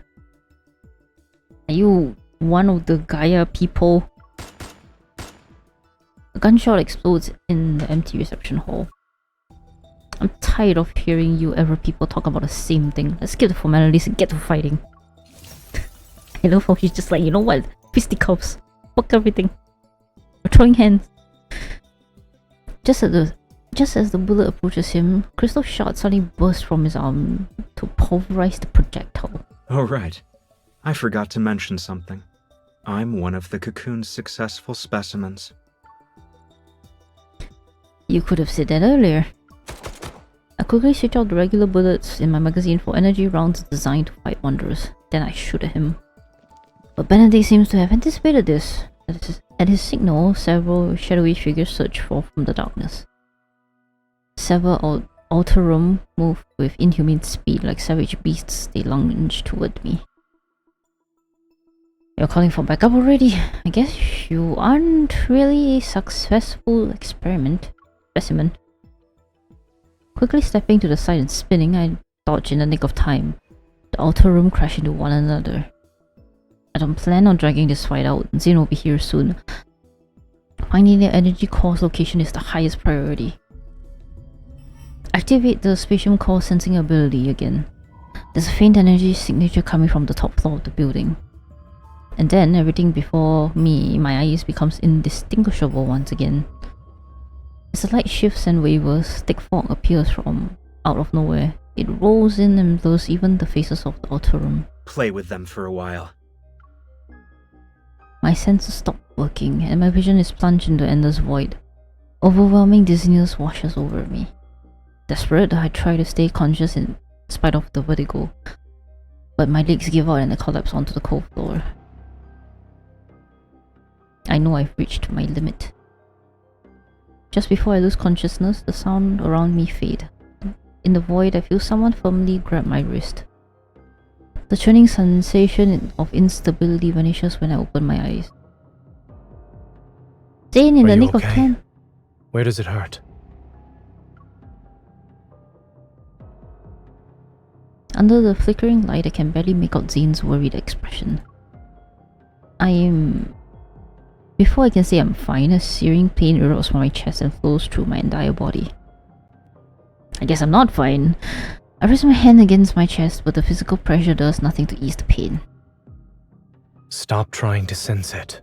You look pale. I grab his hand. Gritting my teeth, I tell Zayne everything that just happened. After them! Where did they go? Oh, those things can speak. Don't speak. Keep your breathing steady. Zayne quickly surveys our surroundings. He pulls my arm over his shoulder and helps me walk. It's not there. Go straight, past that barrier.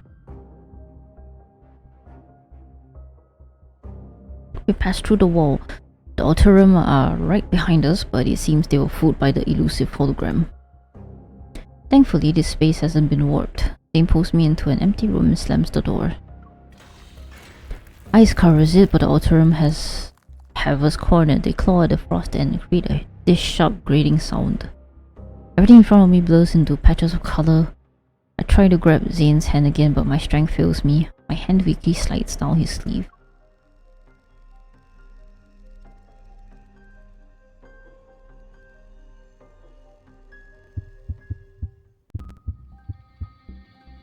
Oh. It's animation time. What? Zayne? Why am I tied up? It's done.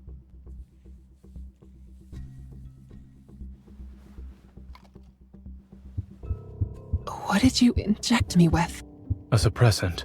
The energy in your heart has surpassed your tolerance threshold. This will ease the strain. Better now?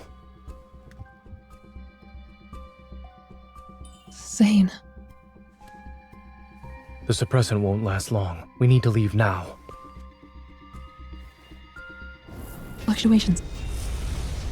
It's metaflux.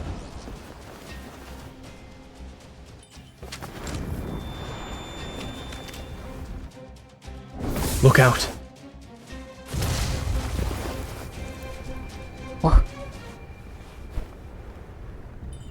How cool. Fire.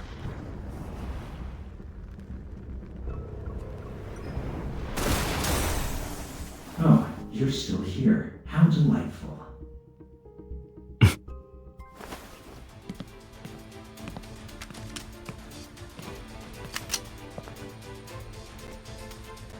See, we have a gun.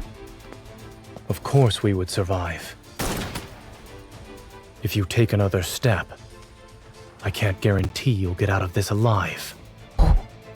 Dr. Zayne, a hunter firearm can't kill a human, but a wanderer can.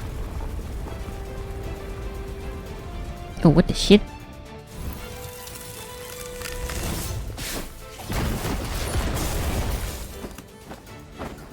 Oh.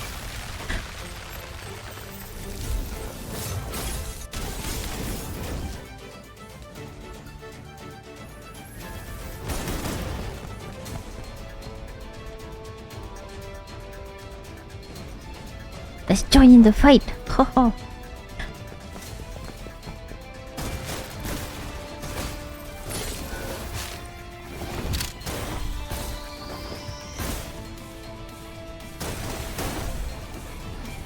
If that's it, then...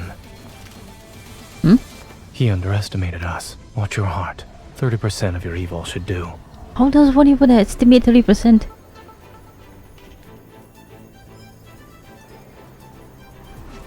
But okay.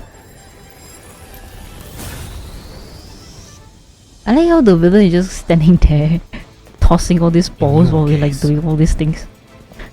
The cure is... extreme measures. Hell yeah. Man, being able to see this out of Zayne is fun. You really don't get to see this often. Oh man, I should have done the hair glitch. Kinda forgot about that. It's incoming, but we're in the middle of battle, so I think we should be fine. Right? The battle's gonna take a while anyways, because they gave us really, really low level cards to work with.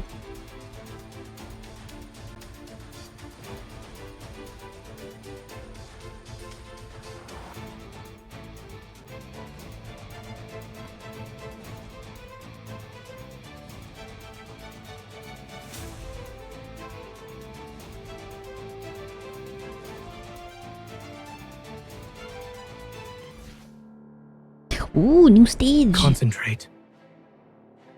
Let's see who's the successful specimen. Be ready for its next move. It's your turn. No problem. Struggling is futile. Zayne. Here it comes. Leave it. Insects should stay in their rightful place. Watch out. I'm okay. Let's take it down first. This is a successful specimen? Self-declared successful specimen. With our combined strength, it is weak. Now's our chance. Eat this. That was fast. So were you. It's recovered already? How tiresome. Try to find the truth within these endless illusions. Come closer. What? With our combined strength, Here I go. you're only delaying the inevitable. Now you can't escape. My turn. Eat this. Struggling is futile. Victory is within reach. No.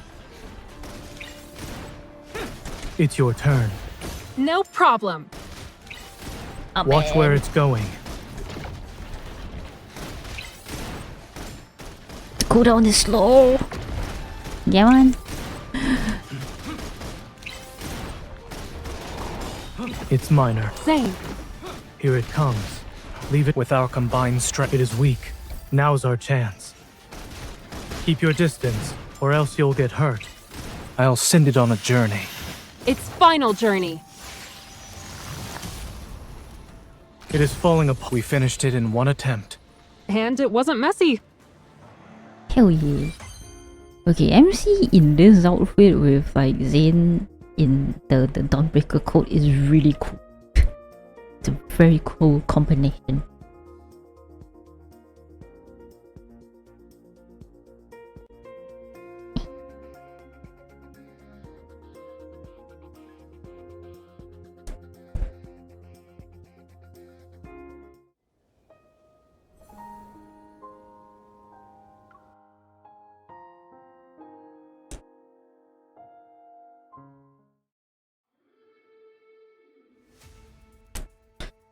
After using up almost all of my ammunition, the Wanderer finally crashes to the ground, but this isn't the end. The sound of regenerating flesh echoes throughout the building as the crystals on its body rapidly retract. It's as if they're being devoured. In just a few seconds, the Wanderer has completely regenerated, and it takes on Benedict's appearance.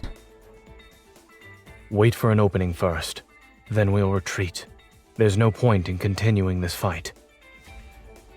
Zayne is right. Benedict isn't our primary target right now. Just now, something about Zayne seems off. The flash of black crystal, the killing intent, the cold indifference in his eyes, it all bad. Game, stop it! It all vanished in an instant. Maybe I imagined it. A strange unease rises in my chest, but there is no time to dwell on it.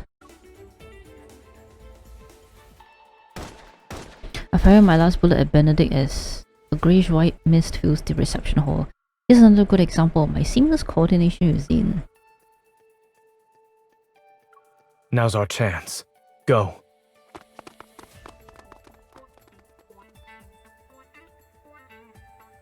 With the Alterum at our heels, I lead Zayne toward the strongest energy signature I remember sensing in this building.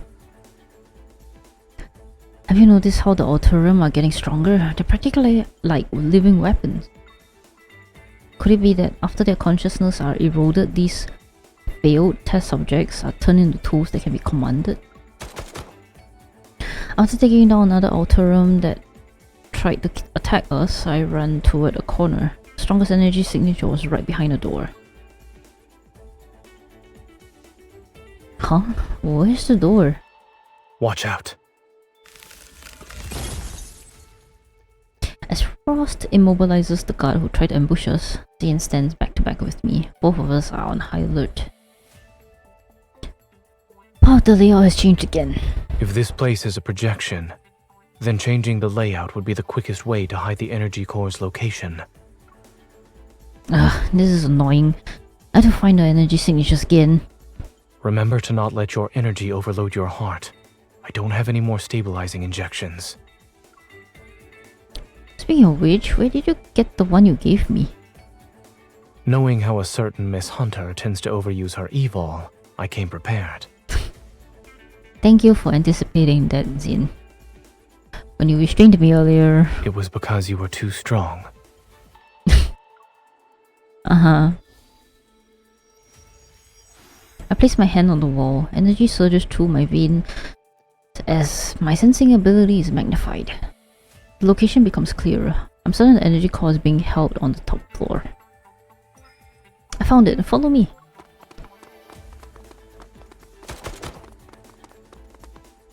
The last Alterum is knocked down to the area below. Only me and Zayne are on the top floor. At the end of the cold white corridor stands a single door. It's as if our only option is to move forward. This is it. Zayne and I exchange a quick glance before swiping Carter's ID card against the scanner. Welcome to the Energy Core Control Room, Dr. Carter. Very convenient. Imagine Dr. Carter doesn't have access to here. And only Benedict does. There'll be a hassle and a half. Once the door to the control room closes, a layer of ice covers it. Thick cables run across the area and they all converge on the central energy pillar that emits a luminescent blue light. It's being powered by a protocore. In all of its glory, this is Ever's crown jewel in the industry of protocore technology. If the energy pillar is destroyed, all ongoing experiments will immediately cease. In other words, Karen, who is currently undergoing an examination, will remain trapped in her cocoon. It could potentially cause irreversible damage to her body. Are you worried she might regret her decision? Maybe. But she did say, I can't betray her trust in me, or rather, I believe in her choice. I remember the first time I held Karen's hand. It was thin, delicate, yet surprisingly strong. Zayne raises his hand and hurls a shot of ice toward the luminescent energy pillar and... energy pillar at the center. Game, stop trying to go past the text before I finish. Zayne, wait! How the hell are you out here? Carter's voice rings out from the overhead speakers as the surrounding glass walls instantly become transparent. You can see Carter has arrived. Catching his breath, he's standing in the reception hall we were in earlier. Zayne! Leave this place, and don't you dare destroy that energy core! Do you remember how much time and effort we put into this? Do you remember what he did to the X-Heart project? Do you think he freaking cares? Without a hint of emotion in his eyes, Zayne gives Carter a slight nod. What's that? Oh no. Did you hear that? Amid the chaos, Benedict calmly stands behind the crowd. He smiles as he raises his hand to his ear. You dropped your facade sooner than I expected, Dr. Zayne. Is it because of your sense of duty as a doctor, or a resolve driven by guilt? Believing that you can guide humanity's fate so you can control life and death is the epitome of arrogance. Yeah, you try to play God and you're gonna get into shit, man. Isn't thinking you have the right to stop any experiment that crosses the boundaries of life just as arrogant? That may be so, but...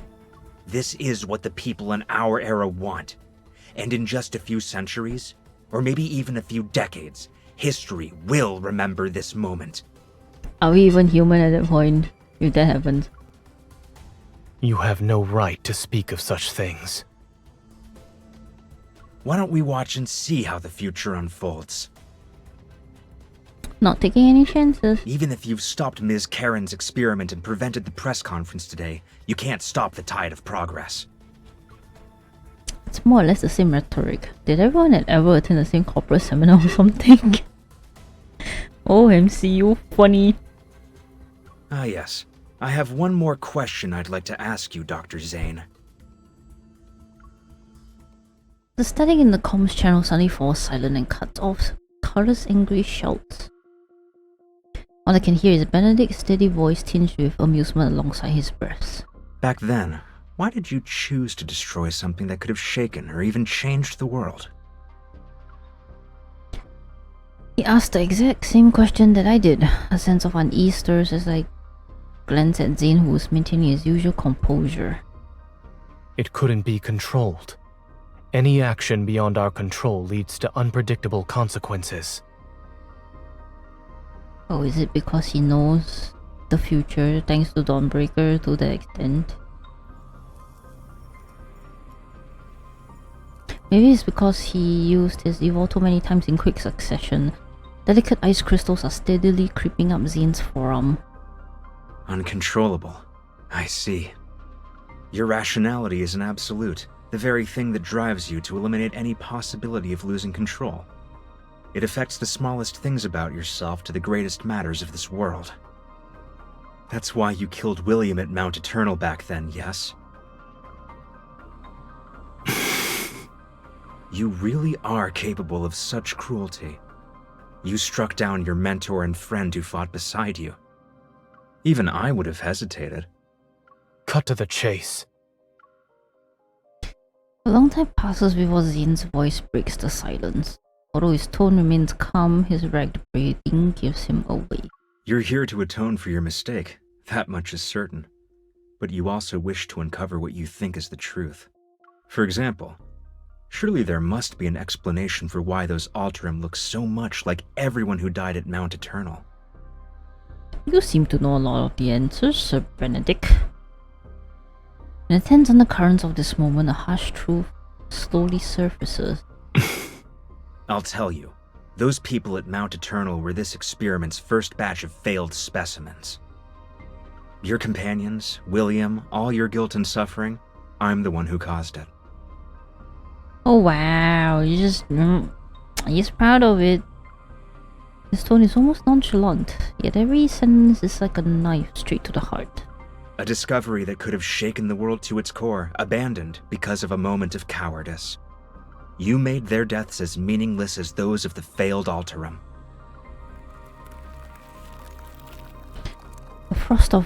A wave of frost surges throughout the room.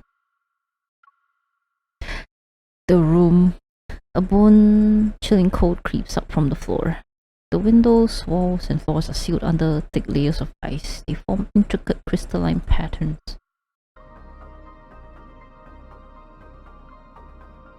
Zayne.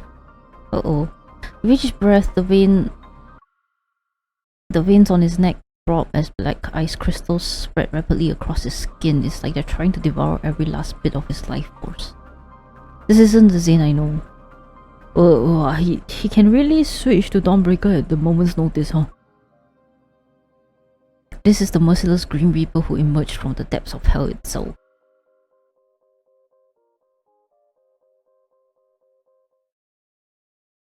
That's interesting. So anytime Zayne just loses control of his evil and the black crystal thing comes around, he can just switch to Dawnbreaker without any warning. Damn, okay.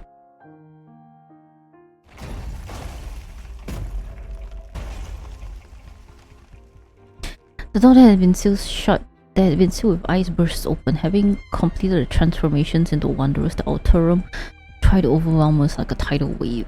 As soon as they get close, sharp icicles pierce their chests. The shards of ice then explode outward like a violent storm. More Alterum advance, they crush the ice crystals beneath their feet as they crawl over corpses to reach us. Damn, those things are relentless. All of the Alterum open and close their mouths in unison. They stutter and produce these unsettling sounds. No matter how he tries, Zayne can't make out what they are saying or see their faces clearly. The nightmare wraps around his body like a phantom. It coils behind him and whispers fate's curse into his ear. Aren't you a doctor? Am I going to die? Save Pay for this. I didn't sacrifice everything just to become someone ordinary and powerless. One day, you will hurt her.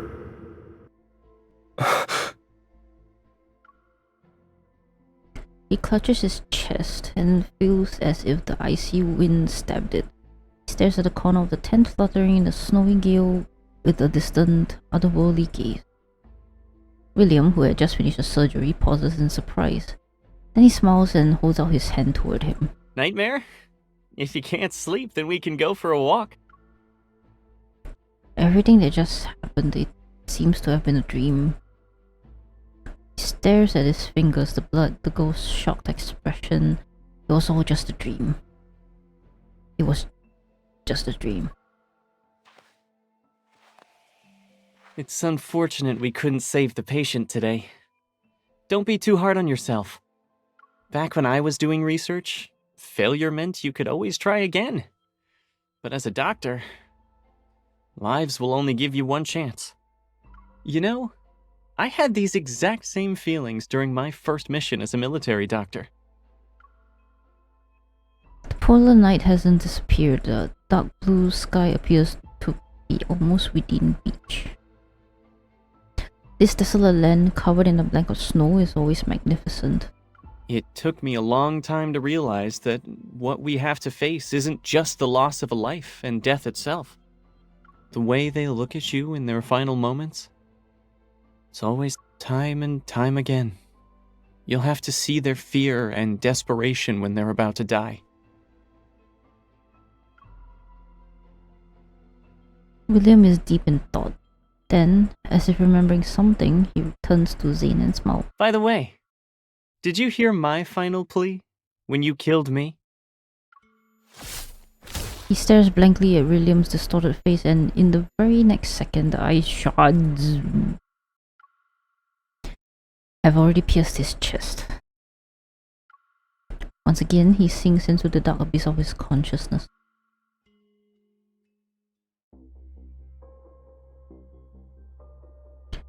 There are more of them. They're actually using the Autorum as weapons. I roll and find an opening in the wall of Autorum that's protecting Benedict. I aim my gun at him. But before I can pull the trigger, brilliant eyes flies towards Benedict. Benedict smiles. He crushes the ice shard embedded in his chest. You're different from the man I was talking to earlier. I must say, you're skilled at saving and taking lives, Dr. Zayne. Like Jekyll and Hyde. Kind of bad. With a slight gesture of his hand, the Autorum freezes in place like marionettes. They withdraw like receding water as if they received a silent command. I hope you'll find your true path after our candid discussion.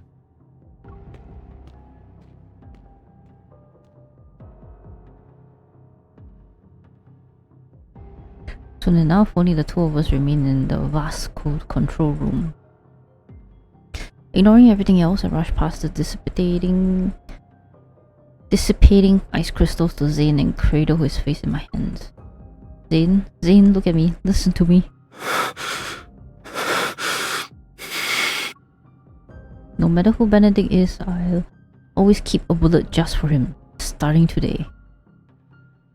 Zayne's labored breathing shows how intense the pain. Black ice crystals emerge from his neck and continue to spread out. His ice-cold fingers are slowly slipping away from my palm. You need to wake up from this nightmare right now. These hands that save countless lives should never be stained with the pain and guilt that don't belong to them, especially not because of scum like Benedict. Zayne, you have to. These few seconds feel like centuries, and then he finally raises his head to look at me. He slowly tenses, and I see myself reflected in his icy gaze. Zayne? What? Pain answers me instead. My consciousness shatters as I drift into the warm embrace of unconsciousness. Zayne, what the fuck? Dawnbreaker! Before everything fades, distant memories regroup and flood my mind.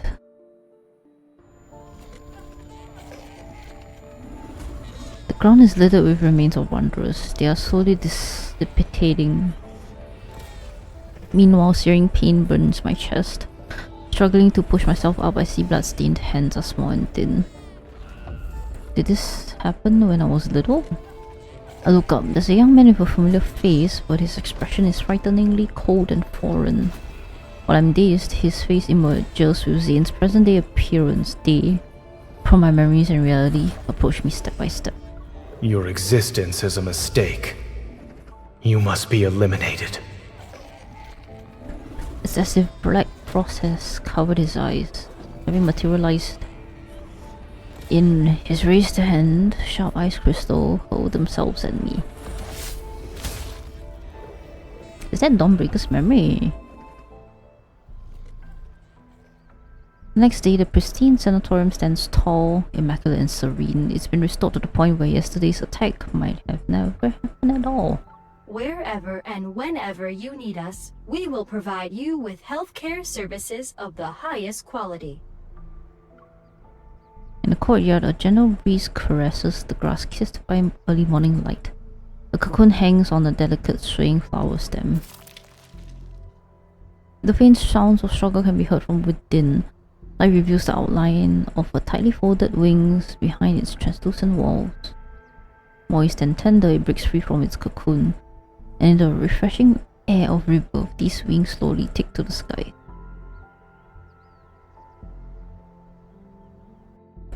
Did we manage to destroy the thing though? What? I have a lot of questions. What? Oh, this is the first time we are not having any more battle stages after. Oh, usually it's like 10, 11, 12 are all the battle stages. Oh, there's a lot for this round. My heart constricts as sharp pain courses through every fiber of my being. My consciousness sinks into blurry darkness. Footsteps that are close by sound distance, as if they are muffled under a glacier. Zayne, is that you? He stops in his tracks as if he heard me. He doesn't take the candy or freeze the melting popsicle I offer him. Stay away from me! I'm sorry. A box sits on the doorstep. Wisps of cold air drift inside it.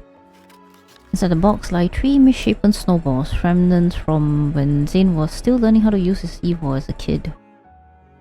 Really? Zayne knows how I got hit with ice when watching the seals. Now he made these snowballs to tease me. I heard footsteps. Did he leave already? I don't see anyone nearby. As I hold the box closed, an inexplicable sense of loss washes over me. I want to say his name, but something catches in my throat. It silences my voice.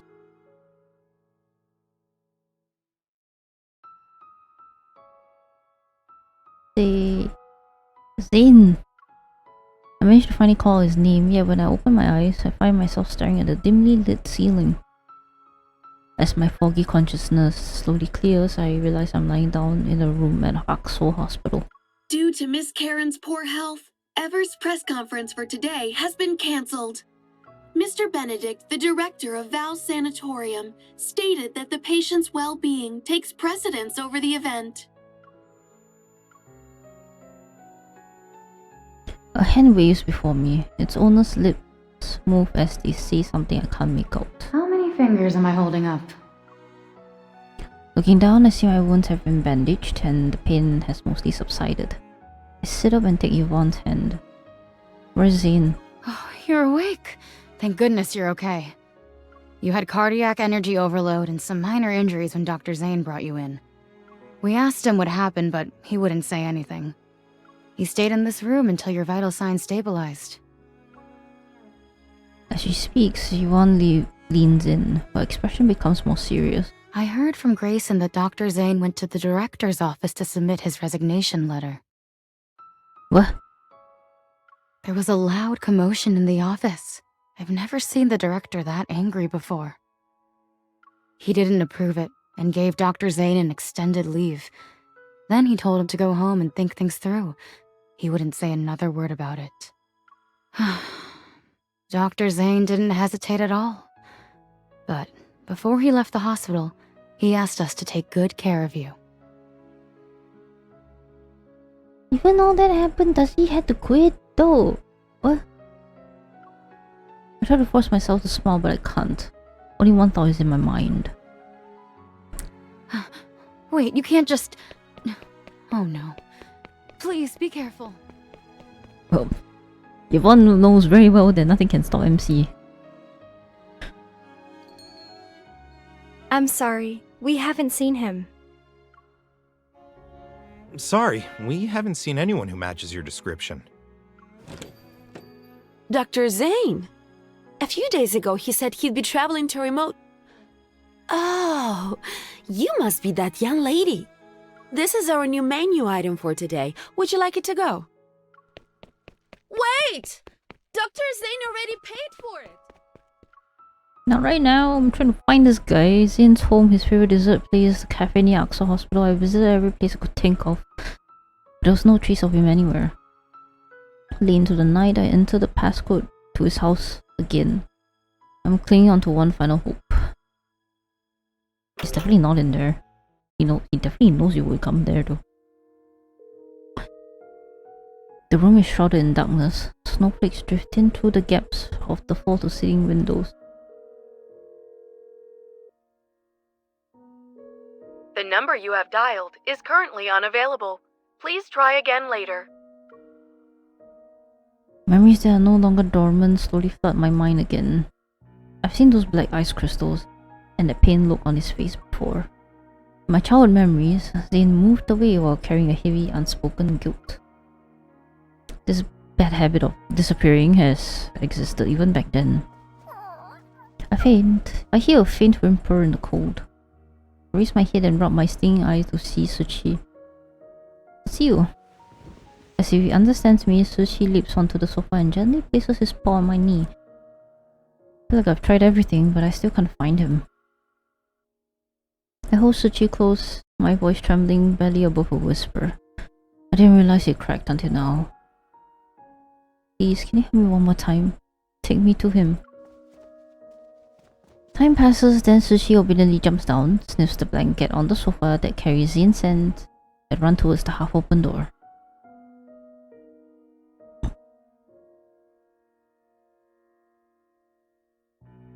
In the darkest hours of the night, it's snowing again.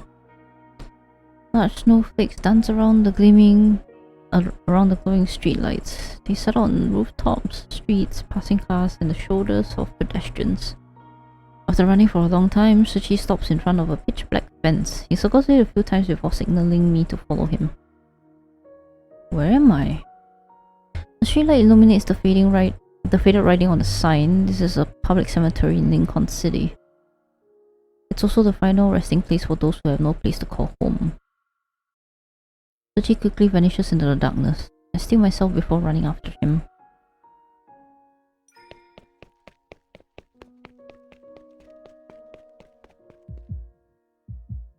As soon as I see that familiar figure, my heart leaps violently in my chest. Zayne stands in the snowy night, his coat billowing between black tombstones. He's like a ghost who has nowhere to go. I understand why he left the moment I see the names on the tombstones. He chose to imprison himself in this nightmare. He wants to atone, to seek redemption for the monsters he killed. I hurry to his side, but when I try to call his name, it gets stuck in my throat.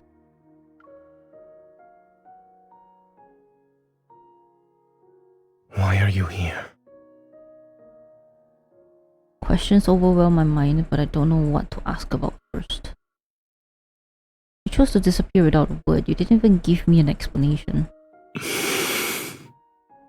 These graves belong to the people who died by my hand. I don't believe their deaths were unjustified. Do you think I'm here because of guilt?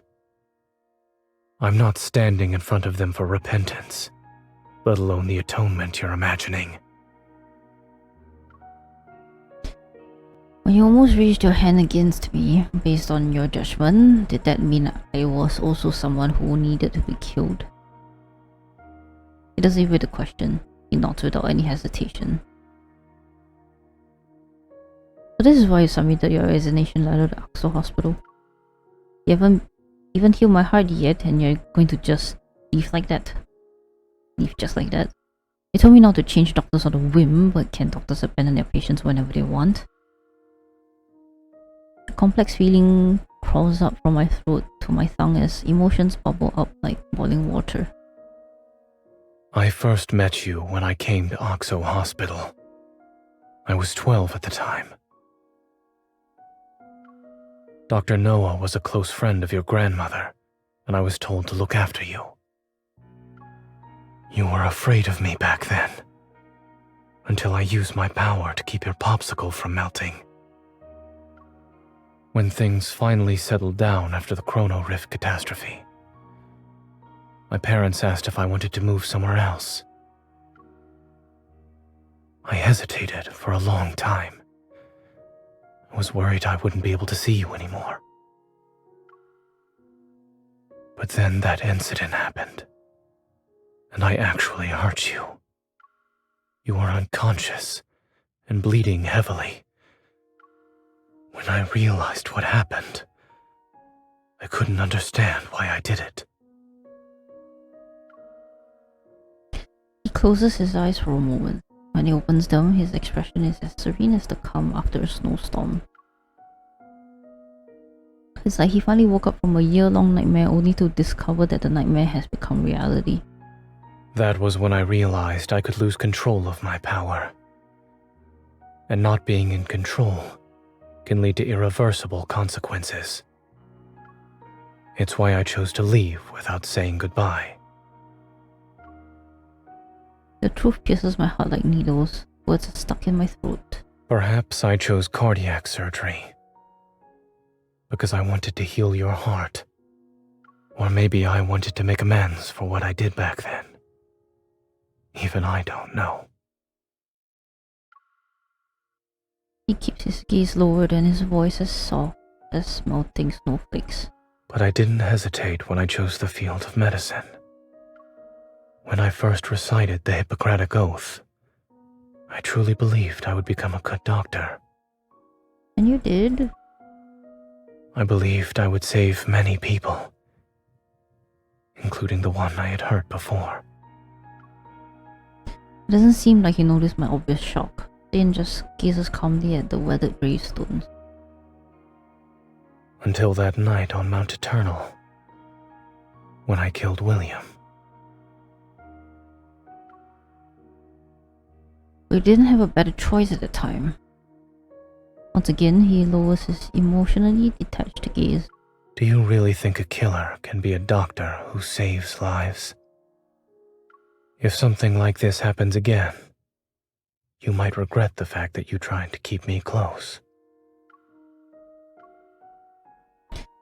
Are you saying your nightmares are destined to become reality?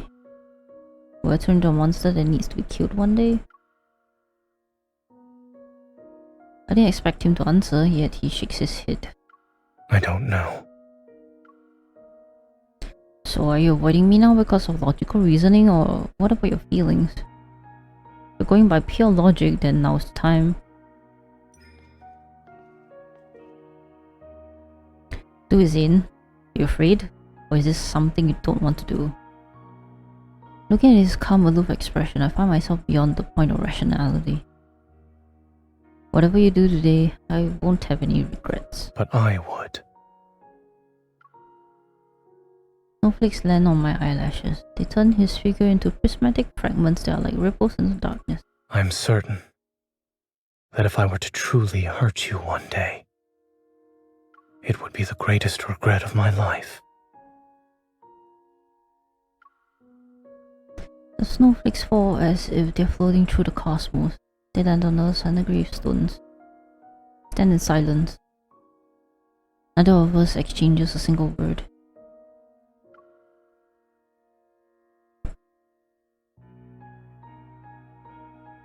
After that day, rumors related to the Alterum and Dawnbreaker faded away like melting snow.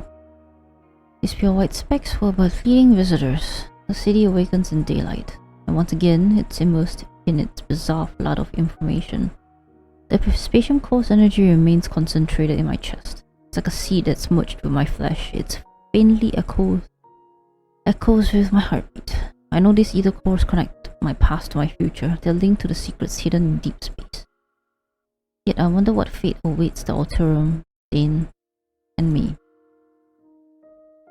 Ever won't give up on the fountain of Te they've carefully cultivated. They continue to weave the dreams of immortality.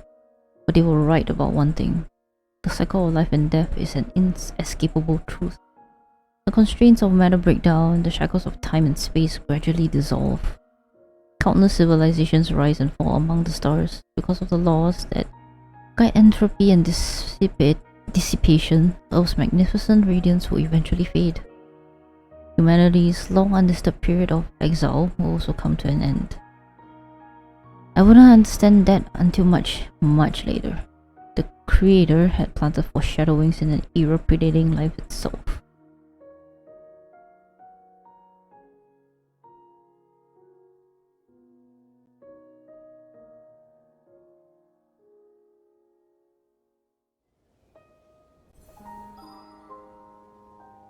But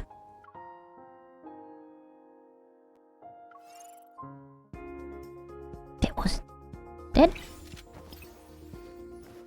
was quite a lot to digest. And I'm glad Zayne opened up. That's a good thing. He's come clean, but holy shit.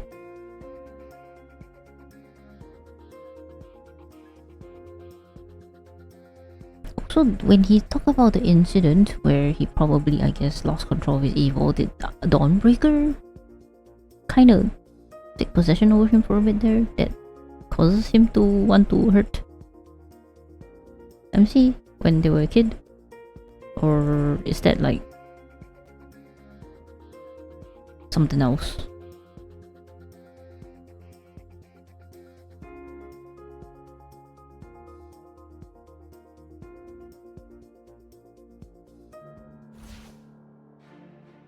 Even the darkest of nights will come to an end.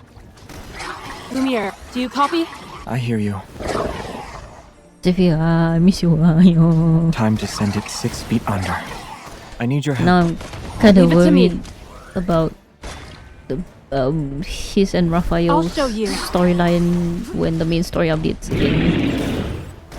Don't rush. We crushed them. Because considering the amount of fields they just decided to throw at us, I wouldn't be surprised if Xavier's is gonna be full of angst as well. Oh my gosh. But I do hope at least his main story can finally, you know, address more things about Ever, the headman, and you know, stuff about his collar. That would be nice. His freaking red collar that seems to hold the Ever's logo. Like, what the hell and when the hell did he get it? Please, we need to know. That thing has remained a mystery for like so goddamn long, and I think we've exhausted all our you know, attempts at trying to understand what the fuck the thing is and when and how he got it.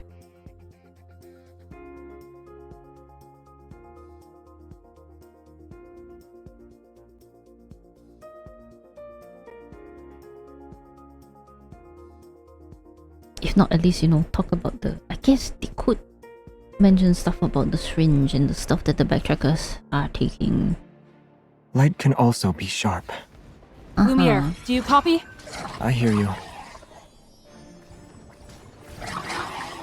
My turn. Not even a scratch. I need your help. Leave it to me. The enemies are weak. Now's our chance. Crisis averted. Lumiere really is the best. Look at him dealing the last blow.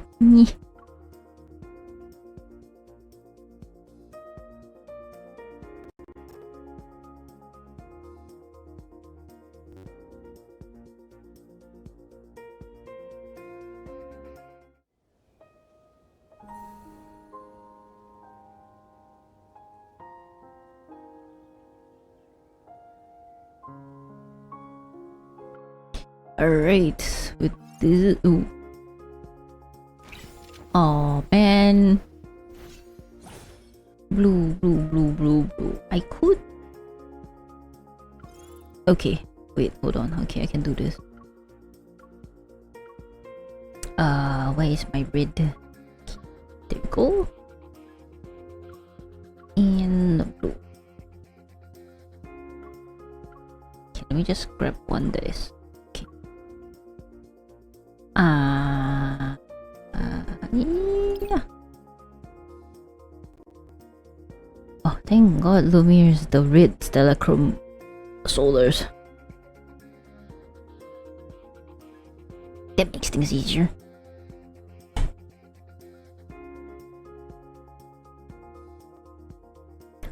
No.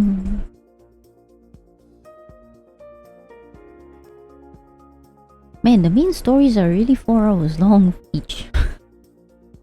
two about roughly close to 2 hours per chapter. Oh. Light can also be sharp. Which is awesome, because thank you for a lot of the lore. I need your help. Leave it to me. My turn. I'm getting the hang of this. Can I get a little bit of help here? Coming. Are you okay? I was just careless. I need your help. Leave it to me. The enemies are weak. Crisis averted. Lumiere really is the best.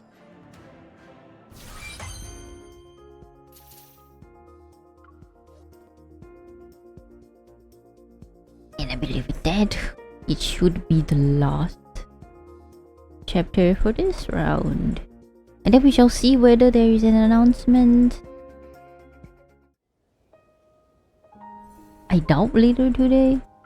Yeah, okay, at least Zayne didn't disappear, but the fact that he just almost did disappear, ran off without telling us, is kind of scary. I'm almost wide awake now. How come you haven't fallen asleep yet? Did you finish everything? Can you go to bed now? Yes? I hope today is just an exception. Staying up late will make me tired the next day. It happens to you too, right? Mm-hmm. If I doze off while fighting wanderers tomorrow, make sure to wake me. If we both fall asleep, we'll just have to leave it to fate. What do you mean? Every time he says this, I'm like, huh? Good night. What time are we meeting up tomorrow? I'll try to get up early to say good morning. I'm really curious what he would say when I put this at 1 AM. We only get to see each other at times like this? You're not going to secretly complete a mission without me, right?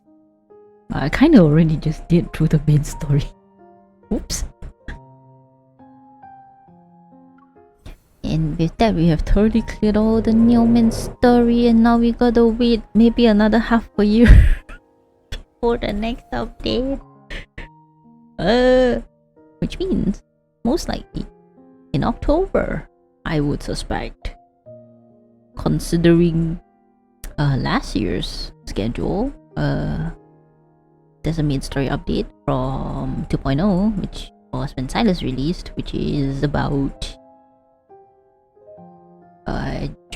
July, yeah. And then we have our branch story in October, November and December. And considering how we have a story update in January for Caleb, and now we have one for this mid-year, I'm guessing we have one close to the end of the year. Or maybe closer to summer, maybe slightly earlier than October, maybe. We shall see what the winds tell us when the time comes. I'm just more concerned about the upcoming banners right now, which is going to be here in